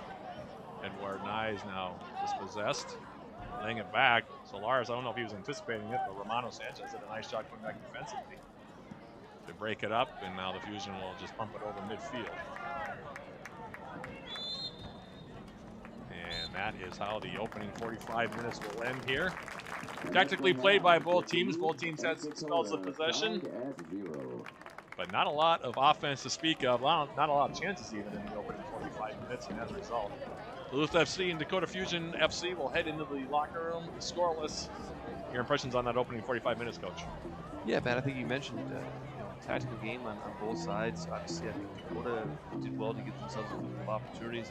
Duluth had a couple set pieces. That was really the majority of their good opportunities. Again, I think that Duluth needs to be a little bit more patient in the way they build up the ball. I think one of the big things, Matt, that we haven't seen either is they're known for getting their fullbacks involved in the attack. Miles Edmondson has had one or two overlaps, Bellamy one or two, but really, you would think at this point in the half, we've seen them on some of those overlaps multiple times. And I think part of that is just not having the patience in their build-up. If they can find the midfield a little bit more, build up, get a few more passes in their sequence, and then find those forwards in the corners, and then allow the overlap from the fullbacks. That's what has been kind of the bread and butter in recent memory. So some things to clean up at halftime here, but overall, well played half on both sides. So scoreless at the break between the Blue Greens of Duluth FC and the Dakota Fusion FC. And with that being the case, the coach and I will take an extended break, and then we'll come back with the start of the second 45 minutes of the scoreless draw between Duluth FC and Dakota Fusion FC. In just about 15 minutes, this is Duluth FC Soccer, brought to you by the Blue Green Stream Team.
Welcome to Volkswagen of Duluth.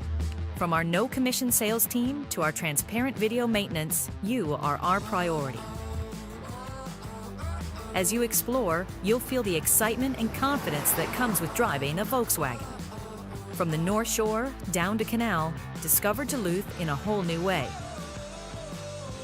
Come visit us. Your adventure starts with Volkswagen of Duluth. For nearly 75 years, the Cenovus Superior Refinery has been an important part of our community. Our employees live and work here. From the creation of jobs to fueling marine transportation, the products we make help energize our region. At Cenovus, we believe in giving back to our community. Cenovus is proud to support Duluth FC. Good luck on your 2024 season, Blue Greens. Cenovus Energy, invested in our community. I'm Dr. Jordan Lindholm. I'm a family medicine physician. I think it's really important to have your own primary care provider because we're kind of the first stop, and then we can refer you to the specialist if that is what's needed. We like to explore the parks and trails of Duluth, both good for exercise as well as it's good for your overall mental health. When I see all the improvement that my patients have made over time, it feels very rewarding. That's the reason why I went into medicine. Wow! It doesn't have to be complicated to be cool. Simple is cool.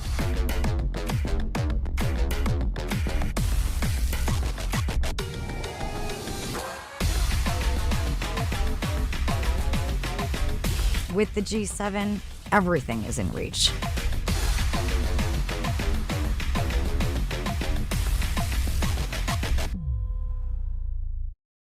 My name is Dr. Joel Edwall, and I'm a family medicine physician. I think a lot of wellness comes down to balancing simple things like sleep, going outside, being active and moving, not staring at a screen for 12 hours a day, diet and eating the right foods at the right times. I think we live happier, healthier, more productive lives. We have more energy, we have better relationships with those around us, and we have an overall higher quality of life.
Welcome to Volkswagen of Duluth.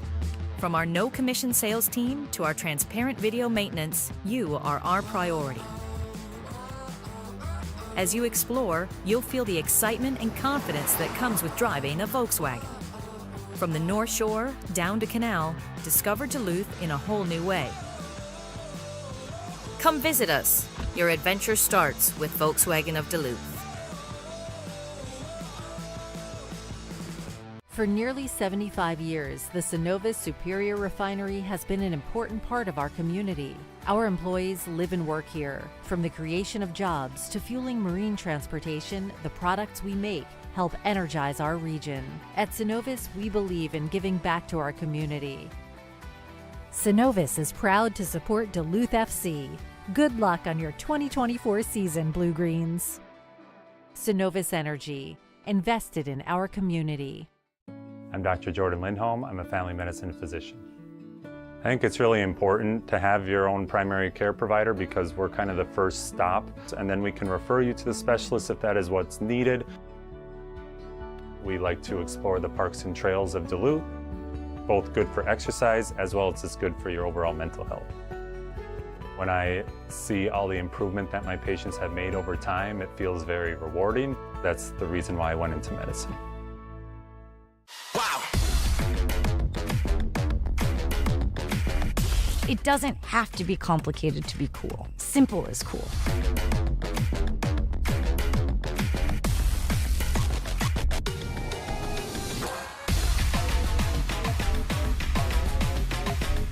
With the G7, everything is in reach.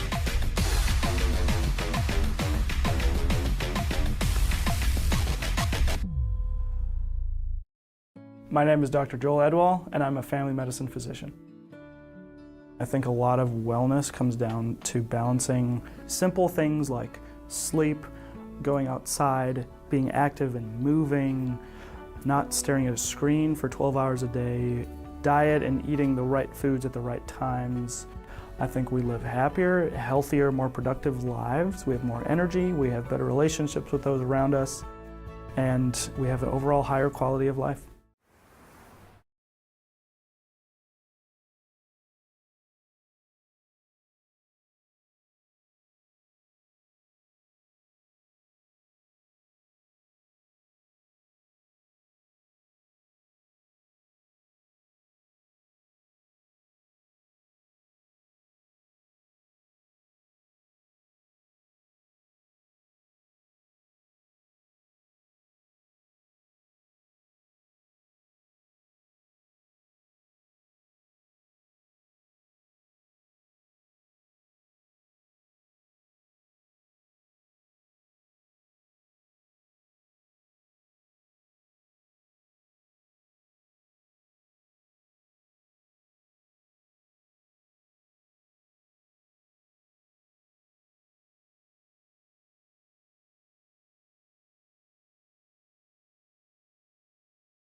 We are back here, Walt Hunting Stadium, Marviken Infield.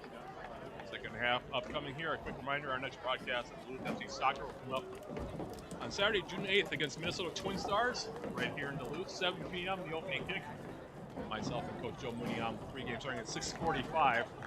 Blue Greens in the Twin Stars meeting for the first time here in the 2024 MPSL North Conference campaign.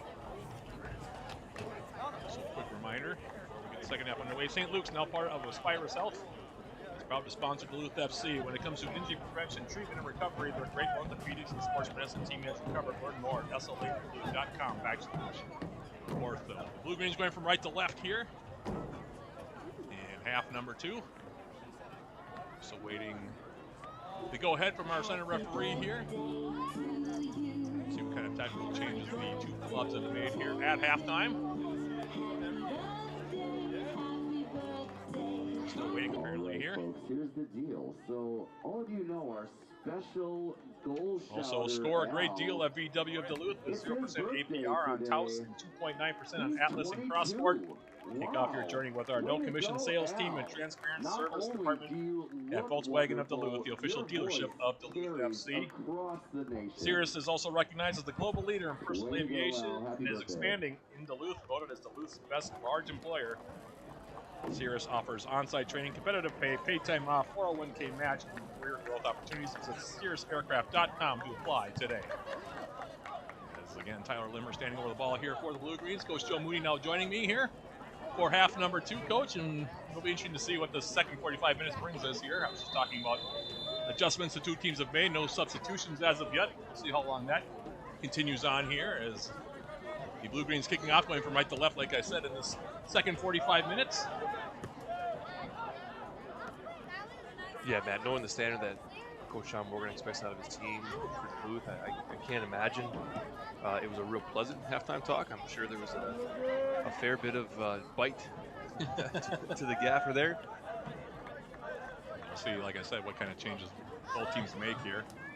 Fusion coming forward now. This is Ryosuke Miyata, letting it wide, coming in now. Ball through the middle. Dangerous ball there, Matt. Yeah, that one from Alberto Romano Sanchez coming near side. Broken up, and now Duluth FC. Now coming forward. Here's Manny Morales for the Blue Greens. Taken off the ball by Miyata, and then we're going to have a foul called on Manny Morales. But Matt, there's another example. I mean, right off the bat here, in the breakout play, Morales, Edward, Limmer, they all get forward, but there's nobody up underneath them.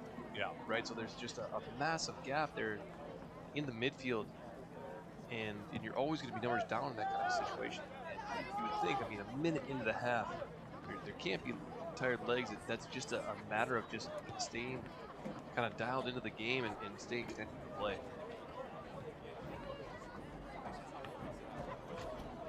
Ahmad Hijaz now on the far side. Now carrying through several Blue Greens, coming across the midfield stripe. Oliver Benson's ball through the middle, and Dylan Zabatini gets knocked to the ground. We play on. Here's the shot attempt now. Ellen rose up on him. It was Felix Boabango, by the way, who tried to take that shot. Zabatini got hipped off the ball. I think he was looking for a foul call there, Coach, unforthcoming. Yeah, and again, Matt, I think that the refereeing crew here has let them play. Quick shout out to our referees tonight. So Alex Hostetter is in the center, former Loras goalkeeper. Went the coaching route for a little while right after school, and is now settled in as a referee. Ball lifted over the top, and Zeke Colts off his line to cut that one off before it could be brought down by Lucas Peruzzo. And Matt, he's refereed at quite a high level. Sanchez. Good press there from Liam Pritchard. Kumakura now going all the way back. Pritchard trying to just breathe a little bit more life into the game there. Breaking out quickly. Hijaz now. So shout out to Jared Kuehl over there on the far side. Another former goalkeeper, Matt, played at UW Platteville. Had few teams try to score on him in his day, and weren't real successful. You can see across the way there, he's the big frame. Yeah. Terrific goalkeeper. I think he was all WIAC once or twice. And Jared, if you listen to this later and I got that wrong, I apologize. But if you weren't, you certainly should have been. He was a terrific goalkeeper in his day. And now another official that refs at a very high level. So.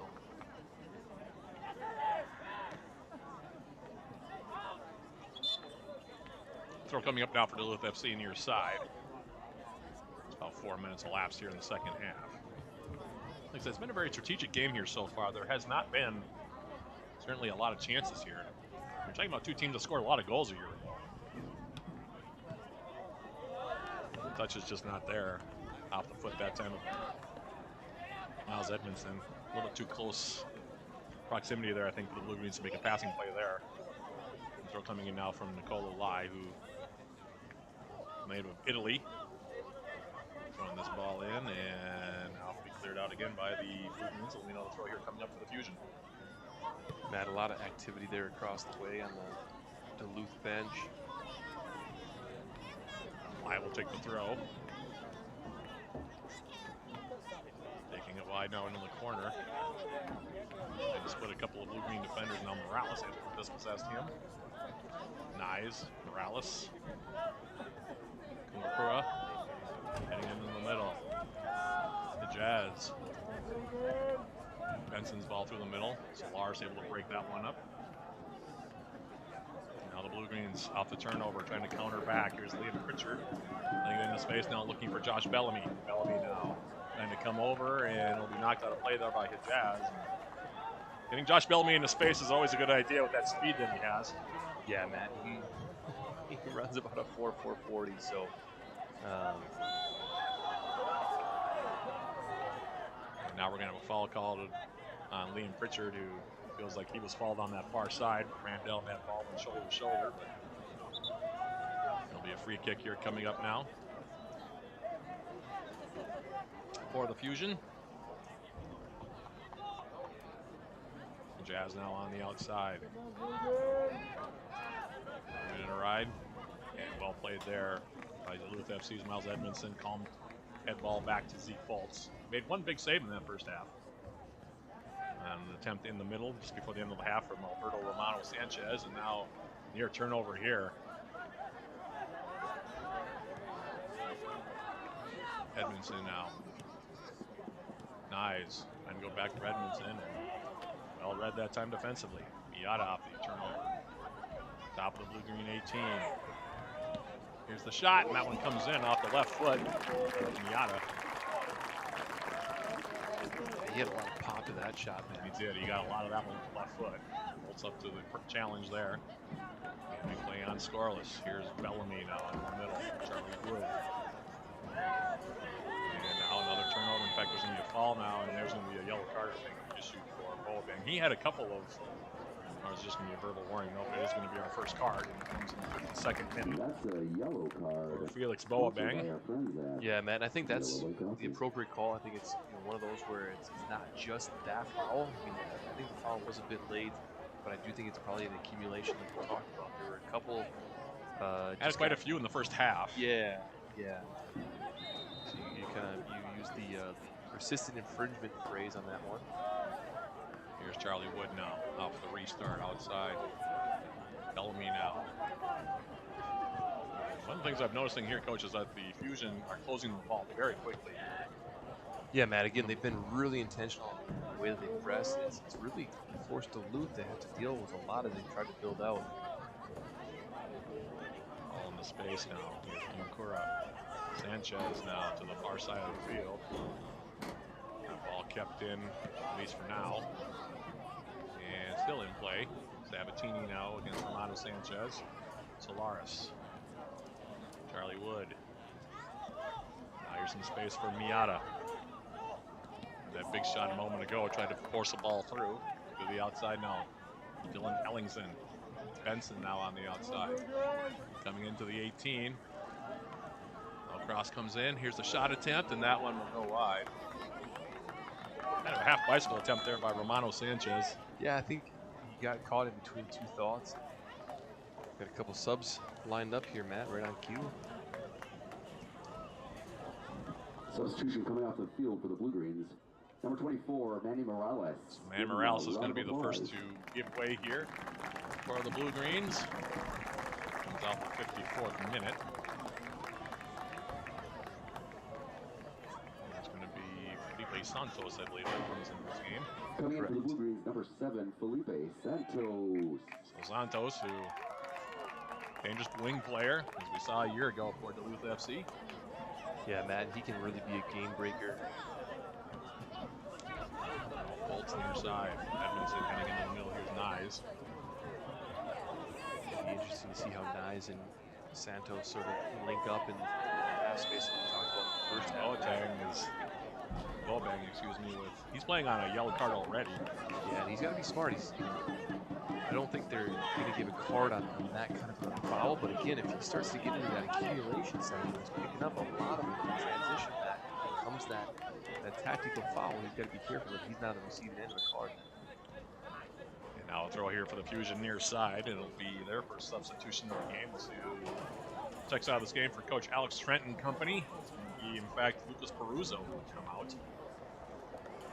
Man, I thought Peruzzo had a really good first half. Again, really sat in on Andreas Solares and really took away a lot of what he was trying to do. But I would say already in the first 10 minutes of the second half, Solares has gotten on the ball more. He's become more active, and I'm sure trying to refresh the legs in sort of that holding man in the hole type position. Throw coming up now near side. Lai taking it.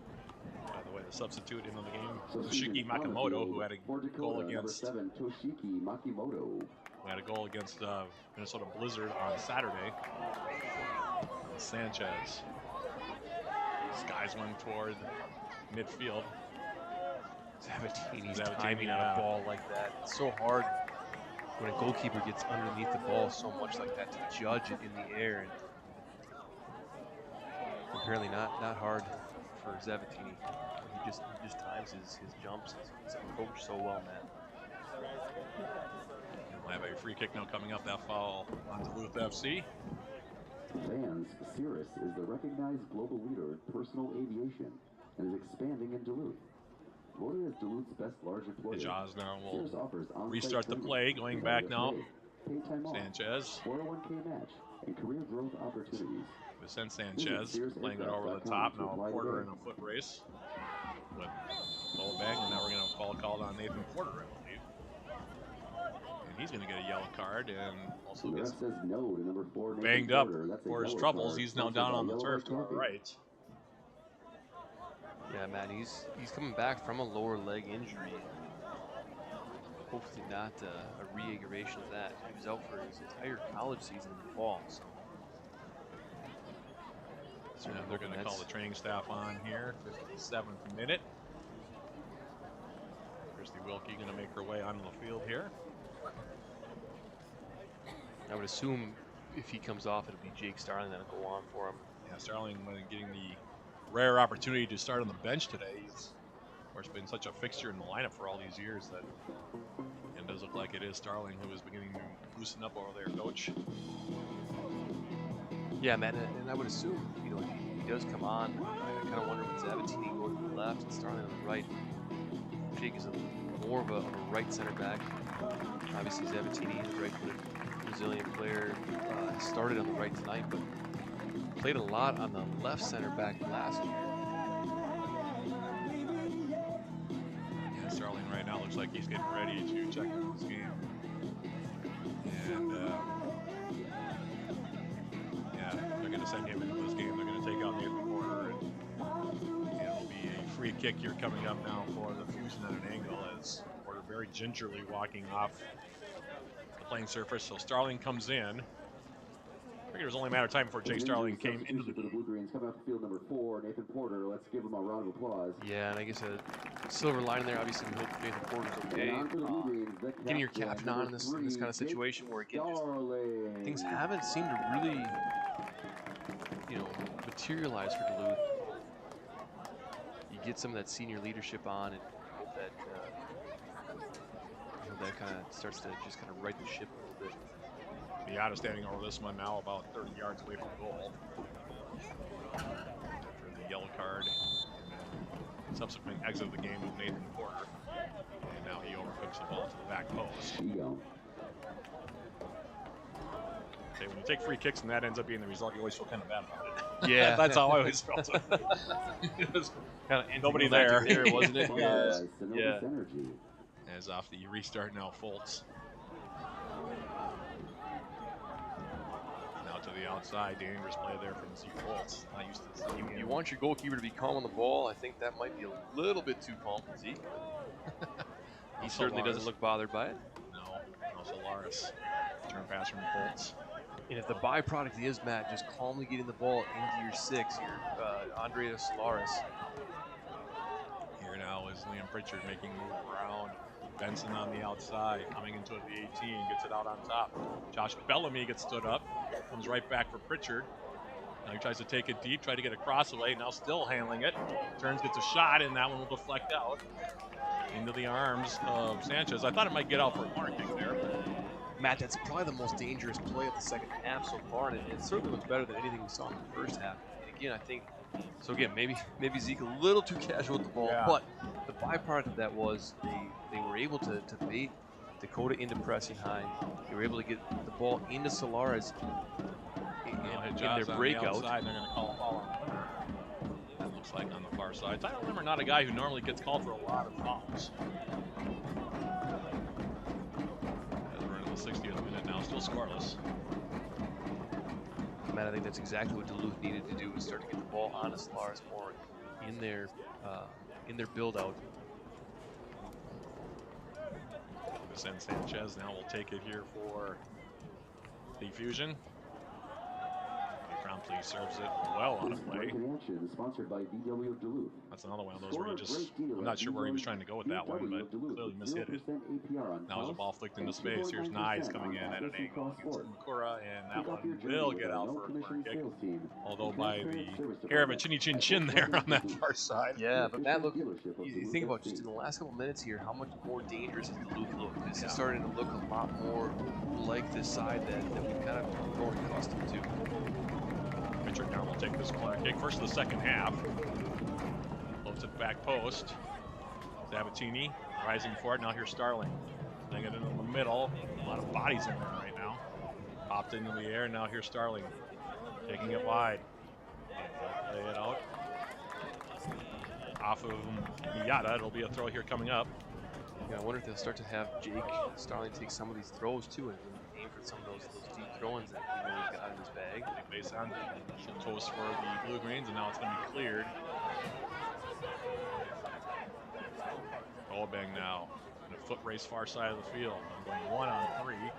Solaris able to tackle it off of him, and there'll be a throw here coming up. Good closing speed there from Andreas Solaris. He's starting to look a little bit more like himself. I was wondering in the first half, he just didn't seem to have that same kind of flash to him.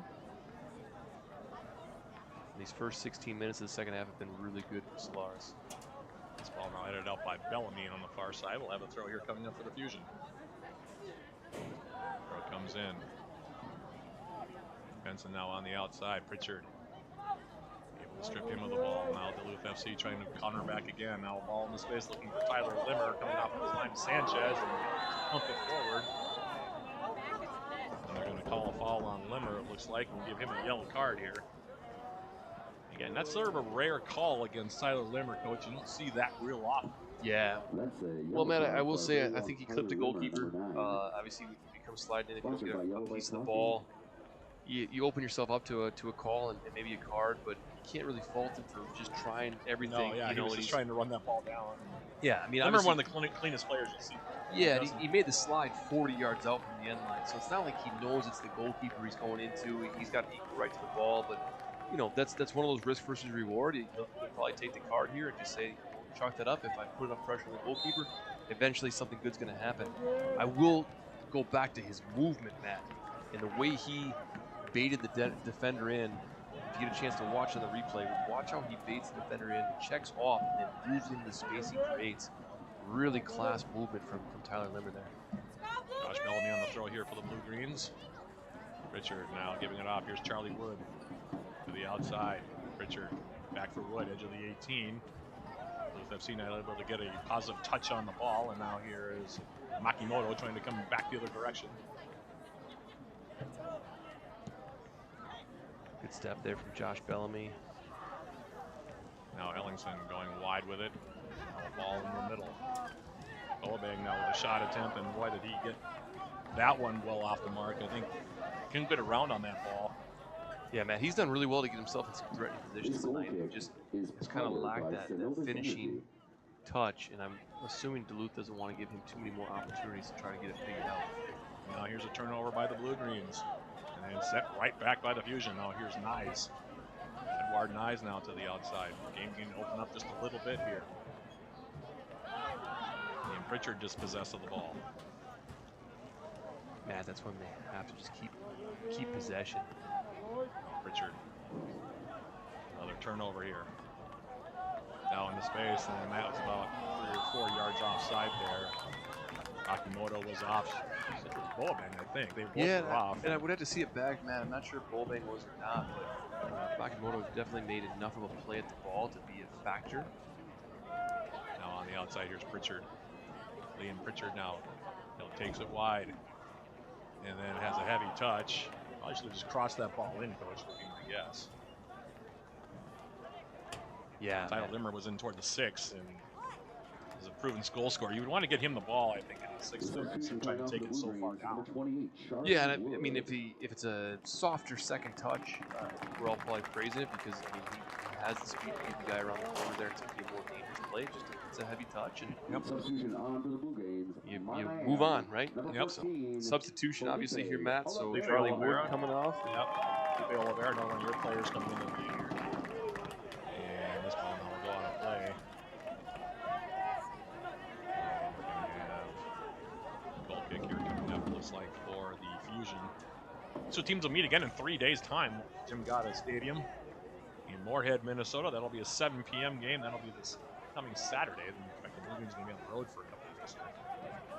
Before returning home on the 8th of June to take on Minnesota Twin Stars. And now fall going to be called here on Solaris. As Alberto Romano Sanchez tried to turn and go. But Matt, again, just starting to see more and more of the Andreas Solaris he's become used to. You know, he's got himself out of the 6 there. He's pressure high up the field. Doesn't have to win every single battle, but he's also not going to let the ball and the man beat him. Ellingson now for the Fusion. And how many times last summer, Matt, did we see him do just that? He would do it a few times. He would get himself a card. He would play right up to that card, right? And yep. He was so good at playing on a yellow card. Very intelligent player, native of Guatemala. He'll play his final season of college soccer next year at CSU Pueblo, along with Dylan Zabatini. I'm sure they're happy to pick up that transfer. Now here's Felipe Santos. Miles Edmondson. Playing back now for Jake Starling. And I'll play it out. I had to figure Jake was going to get in this game one way or another, which at some point is so rare that we see him on the bench. And it was more of a situation where we're trying to save some legs there, give the guys a little bit more time to move around his limber now for the Blue Greens. Good tackle there from Felipe. On the outside now, here's Pritchard. Into the middle, ball's loose. That could have been dangerous. It's tackled out by Kumakura. It will be a corner kick here for the Blue Greens. Matt, if I were Felipe Oliveira's coach, I would tell him he's been working on is that a wink becoming more of a defensive player and filling those gaps and making himself longer than the defense. And he's had a really nice start to the summer that way. And there's another sequence that starts from a Blue Greens takeaway and leads to a really dangerous opportunity. Looks like we have a substitution here now for the Fusion. Looks like the night's over for Alberto Romano Sanchez. Not taking his time here, making sure everybody's in the right spot here. This is the kind of stuff that you see in a game like this when it's this tight. Yeah, and I have to think for Dakota, I mean, it's an evenly matched game, but they're probably looking at, to find a way to take 1 point off of Duluth on the road. They're going to probably doesn't happen very often. That's for sure. So you just think, are they going to start to take a little bit of time off the clock? Back post now. Here's Zabatini toward the goal, popped up in the air, still loose. Sanchez flying out of there, and now cleared back toward midfield. Josh Bellamy running it down. That was very close there for the Blue Greens, possibly getting one in a really dangerous spot. Yeah, Santos just got ahead on that one. I didn't see whose foot it was, but it was really a goal-saving flick with the foot of the defender. We'll have a throw now on the far side of the field, but Sabatini directing that one toward goal, and Vicente Sanchez a little lost there in space, it looked like there, Coach, for a little bit. Yeah, he came out for it and ended up going down. There was no contact, and so that would have been a play-on situation. Ball over the top now. Get the substitute to you in a moment here. Now here's Miles Edmondson. Tackled out now by Miata on your side. Throw comes in. Loses Takumi Saito, by the way, is the one who's come in. Blue just looks so much more active right now, Matt. Here's Pritchard. Riding one toward the back post.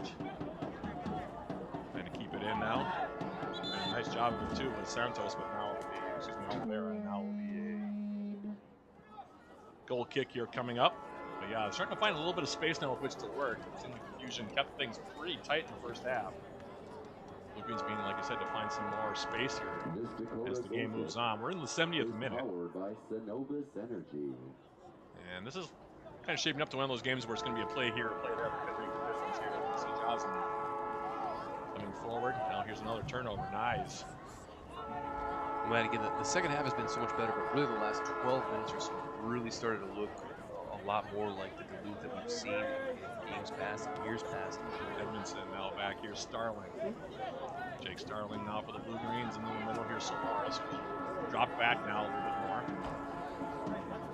Now on the outside, and that one will go out of play off of a Fusion player. That was Sabatini, who was making his way up.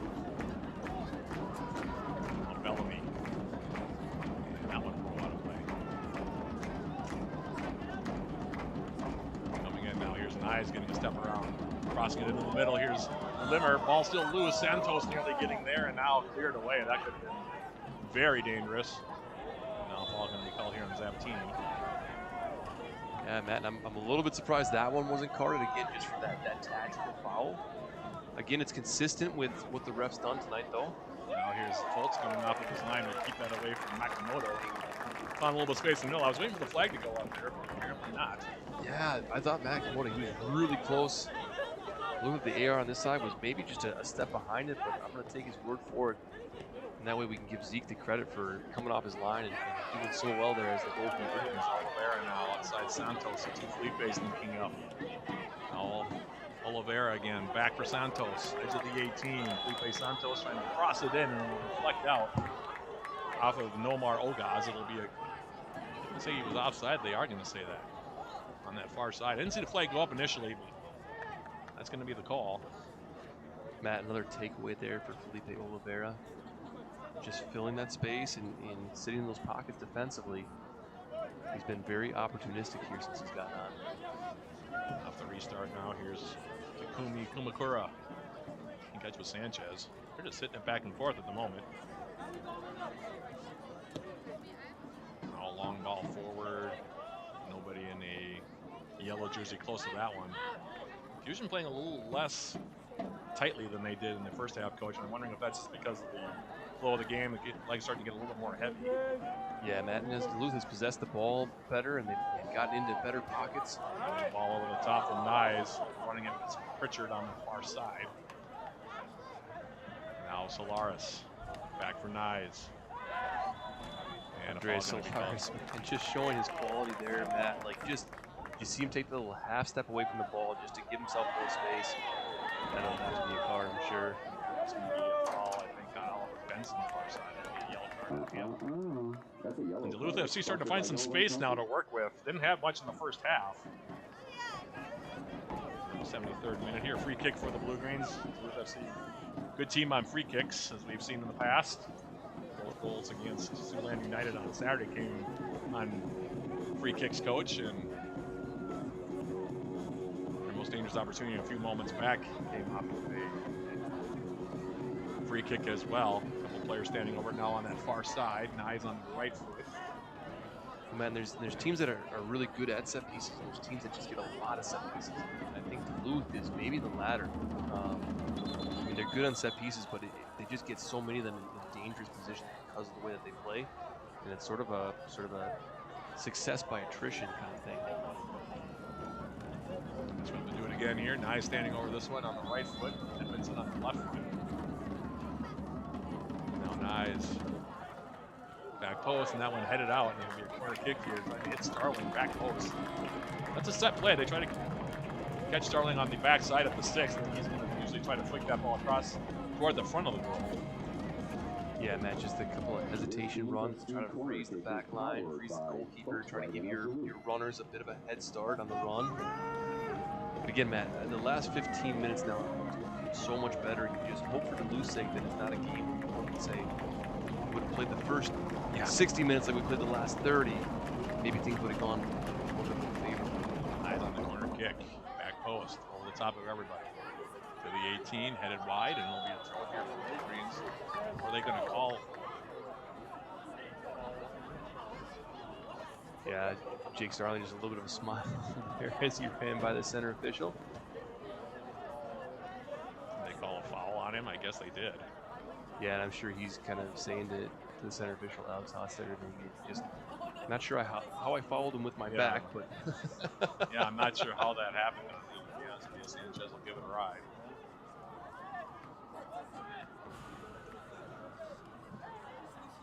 Now here's Makimoto coming forward, carrying it, edge of the 18. Makimoto now. Man, he is quick in open space. He is indeed. Now Ellingson trying to play into space now. Benson playing on a yellow card, turns into the middle, trying to force a ball for the 6.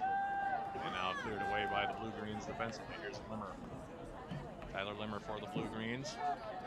Really well done there from Limmer. Now Pritchard will send it near side. Felipe Santos now coming forward. He's got Edmondson with him. Turns on the right foot. Santos now.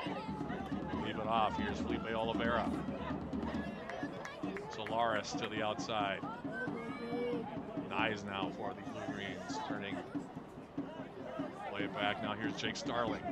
Starling for the Blue Greens to the outside. Edmondson.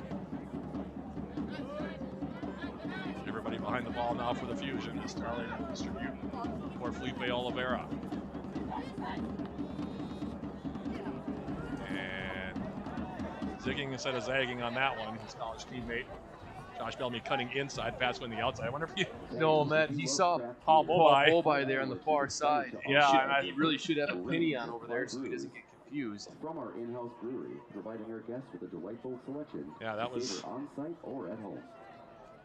I think, yeah, he actually thought he was actually sending that ball to Bobai. Yeah, and I thought the same thing. Right when it came off his foot, I thought there was a winger out there. It wasn't until after the ball trailed out of bounds I realized it was a player warming up. Edmondson now to the outside. Bellamy, Pritchard. Liam Pritchard now cutting inside for the Blue Greens, taking it toward the 18.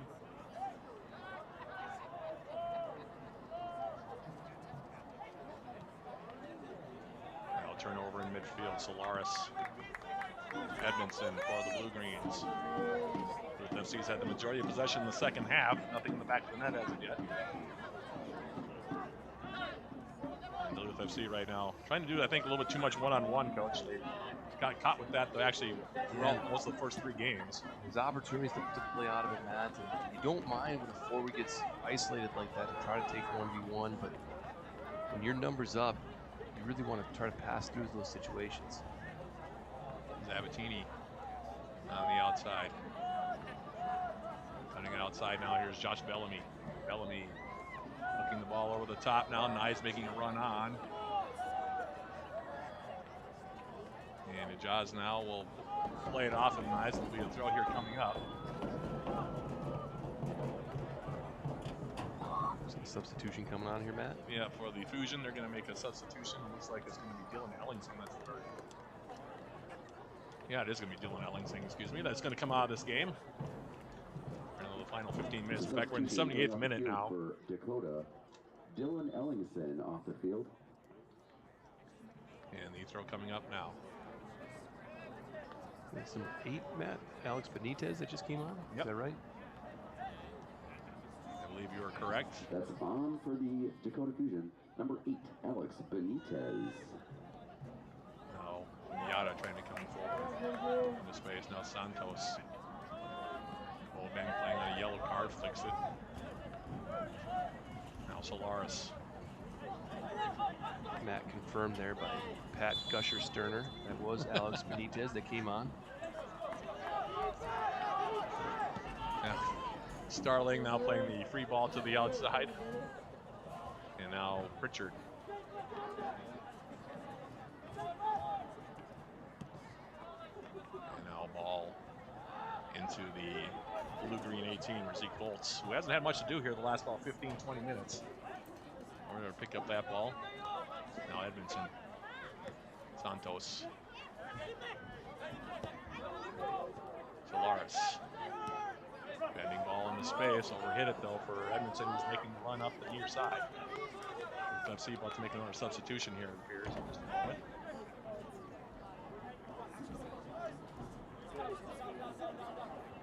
Matt, will come in now from Dakota Lai, excuse me. Go ahead, coach. Matt, is that Hexie on the far side? It might be. Hexie Oriana. We saw briefly in the game against Siouxland United on Saturday. This ball coming forward now. Now wide, here it is. Bang now coming into the 18. Playing it backside, gets through everybody, and then out for a throw. Yeah, Benitez there, the most recent substitute, just couldn't quite sort his feet out as that ball came across. Now in the 80th minute. Coming off the field for Duluth FC, number 6, Andre Solaris. So Solaris is going to check out now as the Blue Green's going to make a substitution. And it's Hexie Oriana that is coming into the game. Plays his college soccer at Midwestern State alongside Liam Pritchard. Number 26, Hexie Oriana. Oriana's into the game. With FC with a throw coming up now. Matt, he's known as sort of a Swiss Army knife on the team. He can really play any position. He was the second team all-conference in the Lone Star Conference this season. His freshman year, actually, for Midwestern State, the Mustangs. And now Nyes sending it near side. Santos sending it on now. Here's Felipe Oliveira to the 18. Oliveira turning it wide, trying to play in with the left foot, cut off by the Fusion defensively. And now foul by Starling. That's Boa Bang. Quick restart here. And Nomar Ogaz playing it through the middle, and Starling now. Fultz.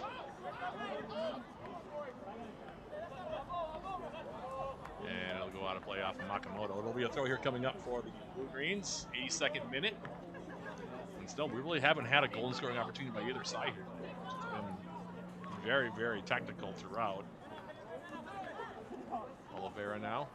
And that one will go out of play. It'll be a throw here for the Blue Greens.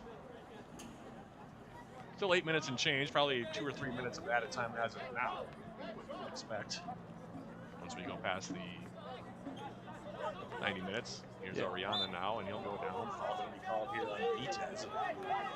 Free kick here for the Blue Greens. Nice. Send it to the far side of the field. Liam Pritchard, who's had some space to work with, and they're going to call a handball here on the far side against Oliver Benson. It'll be a free kick here now for the Blue Greens. Another perhaps dangerous opportunity here for the Duluth FC here, Coach. 82nd minute. Yeah, nice heads-up play there from Edward Nyes. He tried to go quickly on the restart, and I think it was number 8. Alex Benitez just jumped in front of it quick. And you would have thought maybe he looks that pass off, but he still went for it. He still completed it, and good switch of play. And now another dangerous set-piece opportunity. Nice handing over as Edmondson. Nice now. Back post in the middle. Sanchez coming out, getting a hand to it. And now Santos is going to be called for the foul. As trying to make his way upfield here was Miata.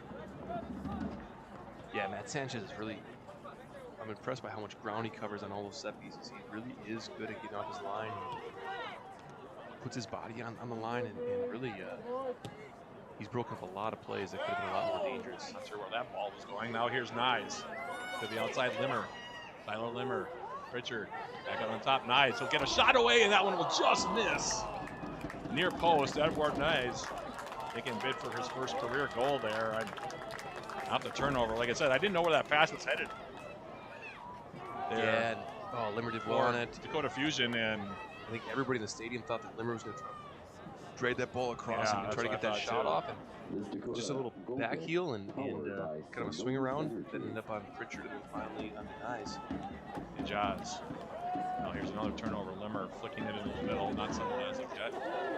Mariana, no call, we play on. Ball comes wide now, Santos, edge of the 18. Felipe Santos crossing it in. A couple players rising up for it. That one knocked down, and now Sanchez off to his left. Dead that ball off the turf and hold on to it here. Or we're about to enter the 85th minute here. This is where the two teams are going to play very tactically here, I think. Go to Fusion, I think. Like you said, coming in and taking point out the Blue Greens at home, which rarely happens. Guys on the outside now. Here's Miyata. Benitez making a step around, laying it in the middle. Oliveira now off the turnover. Felipe Santos. Mize has Pritchard wide. Great turn from Santos. Great line across the field. Nice again. Yeah, Pritchard now using his speed to try to get outside, and it'll be a goal kick. This upcoming goal kick is powered by Synovus Energy. It'll be a goal kick here coming up. Substitution coming off for the Blue Greens. Number 9, Tyler Limmer. Now we're going to have a substitution here, it appears. Is Paul Bobai going to come in? And on for the Blue Greens. Tyler Limmer going to check out. Paul Bobai. So what they've done, Matt, is they've put Felipe Luis Santos in the number 9 position. Ward to the left nice wing. Out to the left wing then. Bobai will play kind of a number 10 role for Santos. All right, here's Ogaz with it. Going back now, Makura, who's had a nice night here for the Fusion. Sanchez, play it short here. The Jaws. Substitution. Now a long ball to the far side of the field, and that'll go out of play. Duluth FC right now kind of has the Fusion bottled up, which is not having a lot of success getting the ball in. Waiting for Duluth FC to make a mistake perhaps here is Bellamy, Sabatini, Bobai. Bellamy again trying to split a couple players. Starling intercepts that ball through the middle. Jake Starling now.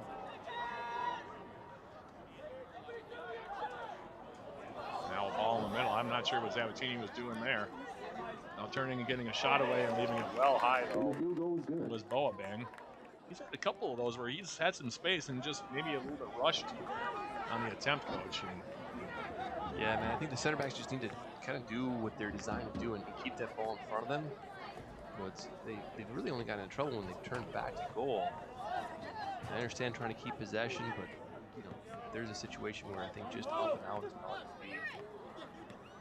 Edmondson now. Miles Edmondson has it taken off of his foot. Now he hits the deck and the ball can be called. And that's a bit of a nice break there for the Blue Greens. Edmondson kind of blew a tire as he was coming forward toward the midline. Play today in the UEFA Europa League. Atalanta topped the once undefeated Bayern. Now Nyes off the restart. Ward Nyes turning and the Bendish ball to the back. Ball's loose. And then finally cleared away as Sanchez came off his line. Bobai was laying right there. Wow, that was a close call. Very close call here. Probably about 5 minutes and change if you count extra time here, coach. Remain to be played on the evening. Pritchard, Oliveira, and now we'll draw a corner kick here. Duluth FC going for all 3 points here, coach, at the end of this one. They found some space to work with as the game has moved on. Corner kick now coming up. Pritchard looks like he'll be the one to take it. This corner kick is powered by Volkswagen of Duluth. Pritchard's ball toward the 6. Popped up in the air, still down on the ground. Now it's Nyes. Nyes trying to step through. Nyes still on the ball. The Jaws coming over, now that one's picked off. Oliveira crossing it through. Here's a shot attempt. That one rides high from Santos, and Benitez upset with his teammates there. You could see him down that one. That was. Well, Matt, it's another interception from Felipe Oliveira high up the field that leads to a really good chance. I think Edward Dyes is just starting to labor a little bit. Yeah, he's played well these last about 25 minutes. He's been very crafty in that.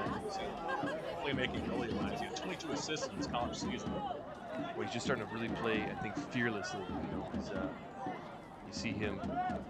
Every touch is dangerous. It's a forward first touch into positive space. Benitez for the Fusion, laying it wide now into space. Makimoto didn't get much on the shot. The first save of the half there for Zeke Fultz. Now he distributes it near side. Here's Oliveira. Oliveira turning on the right foot. Send to the far side now. Here's Bellamy. Bellamy now will go back. We're in the 90th minute here. Starling. Near side, Edmondson. Miles Edmondson. Get that ball a little bit too softly. Now Makimoto going up against Oliveira. And now a ball behind the intended recipient. Going back is Lai, and now that ball deflects. Lai will play it back. Sanchez now getting under it. Didn't get as much on it probably as he wanted. Now Oliveira trying to rise for it. Now Bellamy. Oriana. Well done in there from Hexie. Yeah, Hexie, Oriana now. And a step wide. Feeds it for Paul Bobai. Into space, and there was nobody there in a black jersey. We're about to go into the 90th, or go over the 90-minute threshold here of regulation time. We'll see how much added clock there is. Maybe 2 or 3 minutes would be my expectation. Yeah, and Paul just, I think, looking a little bit too direct, too central there. You know, had Josh Bellamy on the overlap, and instead he's trying to play directing his forwards. And that's going to be a really tough ball for any forward to get on the end of. You know, needs enough pace to be able to beat the center backs. But it's, you know, put that kind of pace on, it's always going to find its way. Fultz. Roll it short. Here's Jake Starling. Starling for the Blue Greens. Moving forward. Play it wide now. Here's Zabatini. Dylan Zabatini sending it wide. Josh Bellamy. And now that one played out far side. Throw coming up here. And that one out of play. It'll be a throw now for the Blue Greens. So maybe a minute and a half. 2 minutes now into the extra session. Bellamy now. Touching in the middle. Sanchez now will give it a ride, far side of the field. And what a touch from Sato there. Yeah.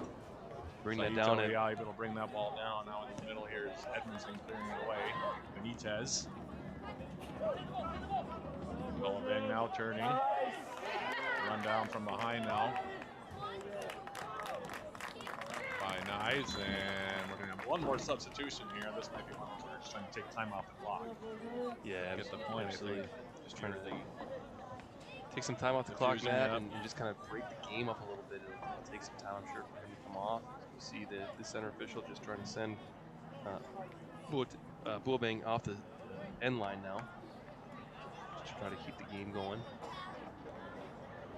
That's a substitution coming off for Dakota, number 11, Felix Boabeng.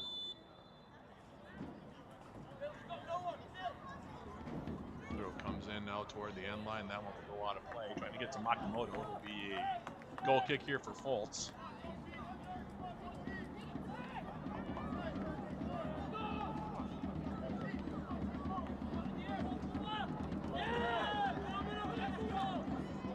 Second ball now for Oliveira. Then we're going to be brought down now Coming on by for Dakota, Kulakura. number 6, Luis. Into space now, Makimoro. And the flag goes up. It'll be an offside, and Makimoto. Fultz. Not happy with Makimoto on that play. Always the competitor. Yeah. trying to, I think, maybe draw the penalty kick there by going down. And Zavattini now with that turnover. Now Makimoto on the outside. Benitez. Makimoto. Now Benitez again, gonna step through. Oliveira, now Benitez gets a step on the edge of the 18, plays it in 6. Well done from Starling there. Now Edmondson. Bring the ball forward now. Here's Santos. Felipe Santos. Can bring it down.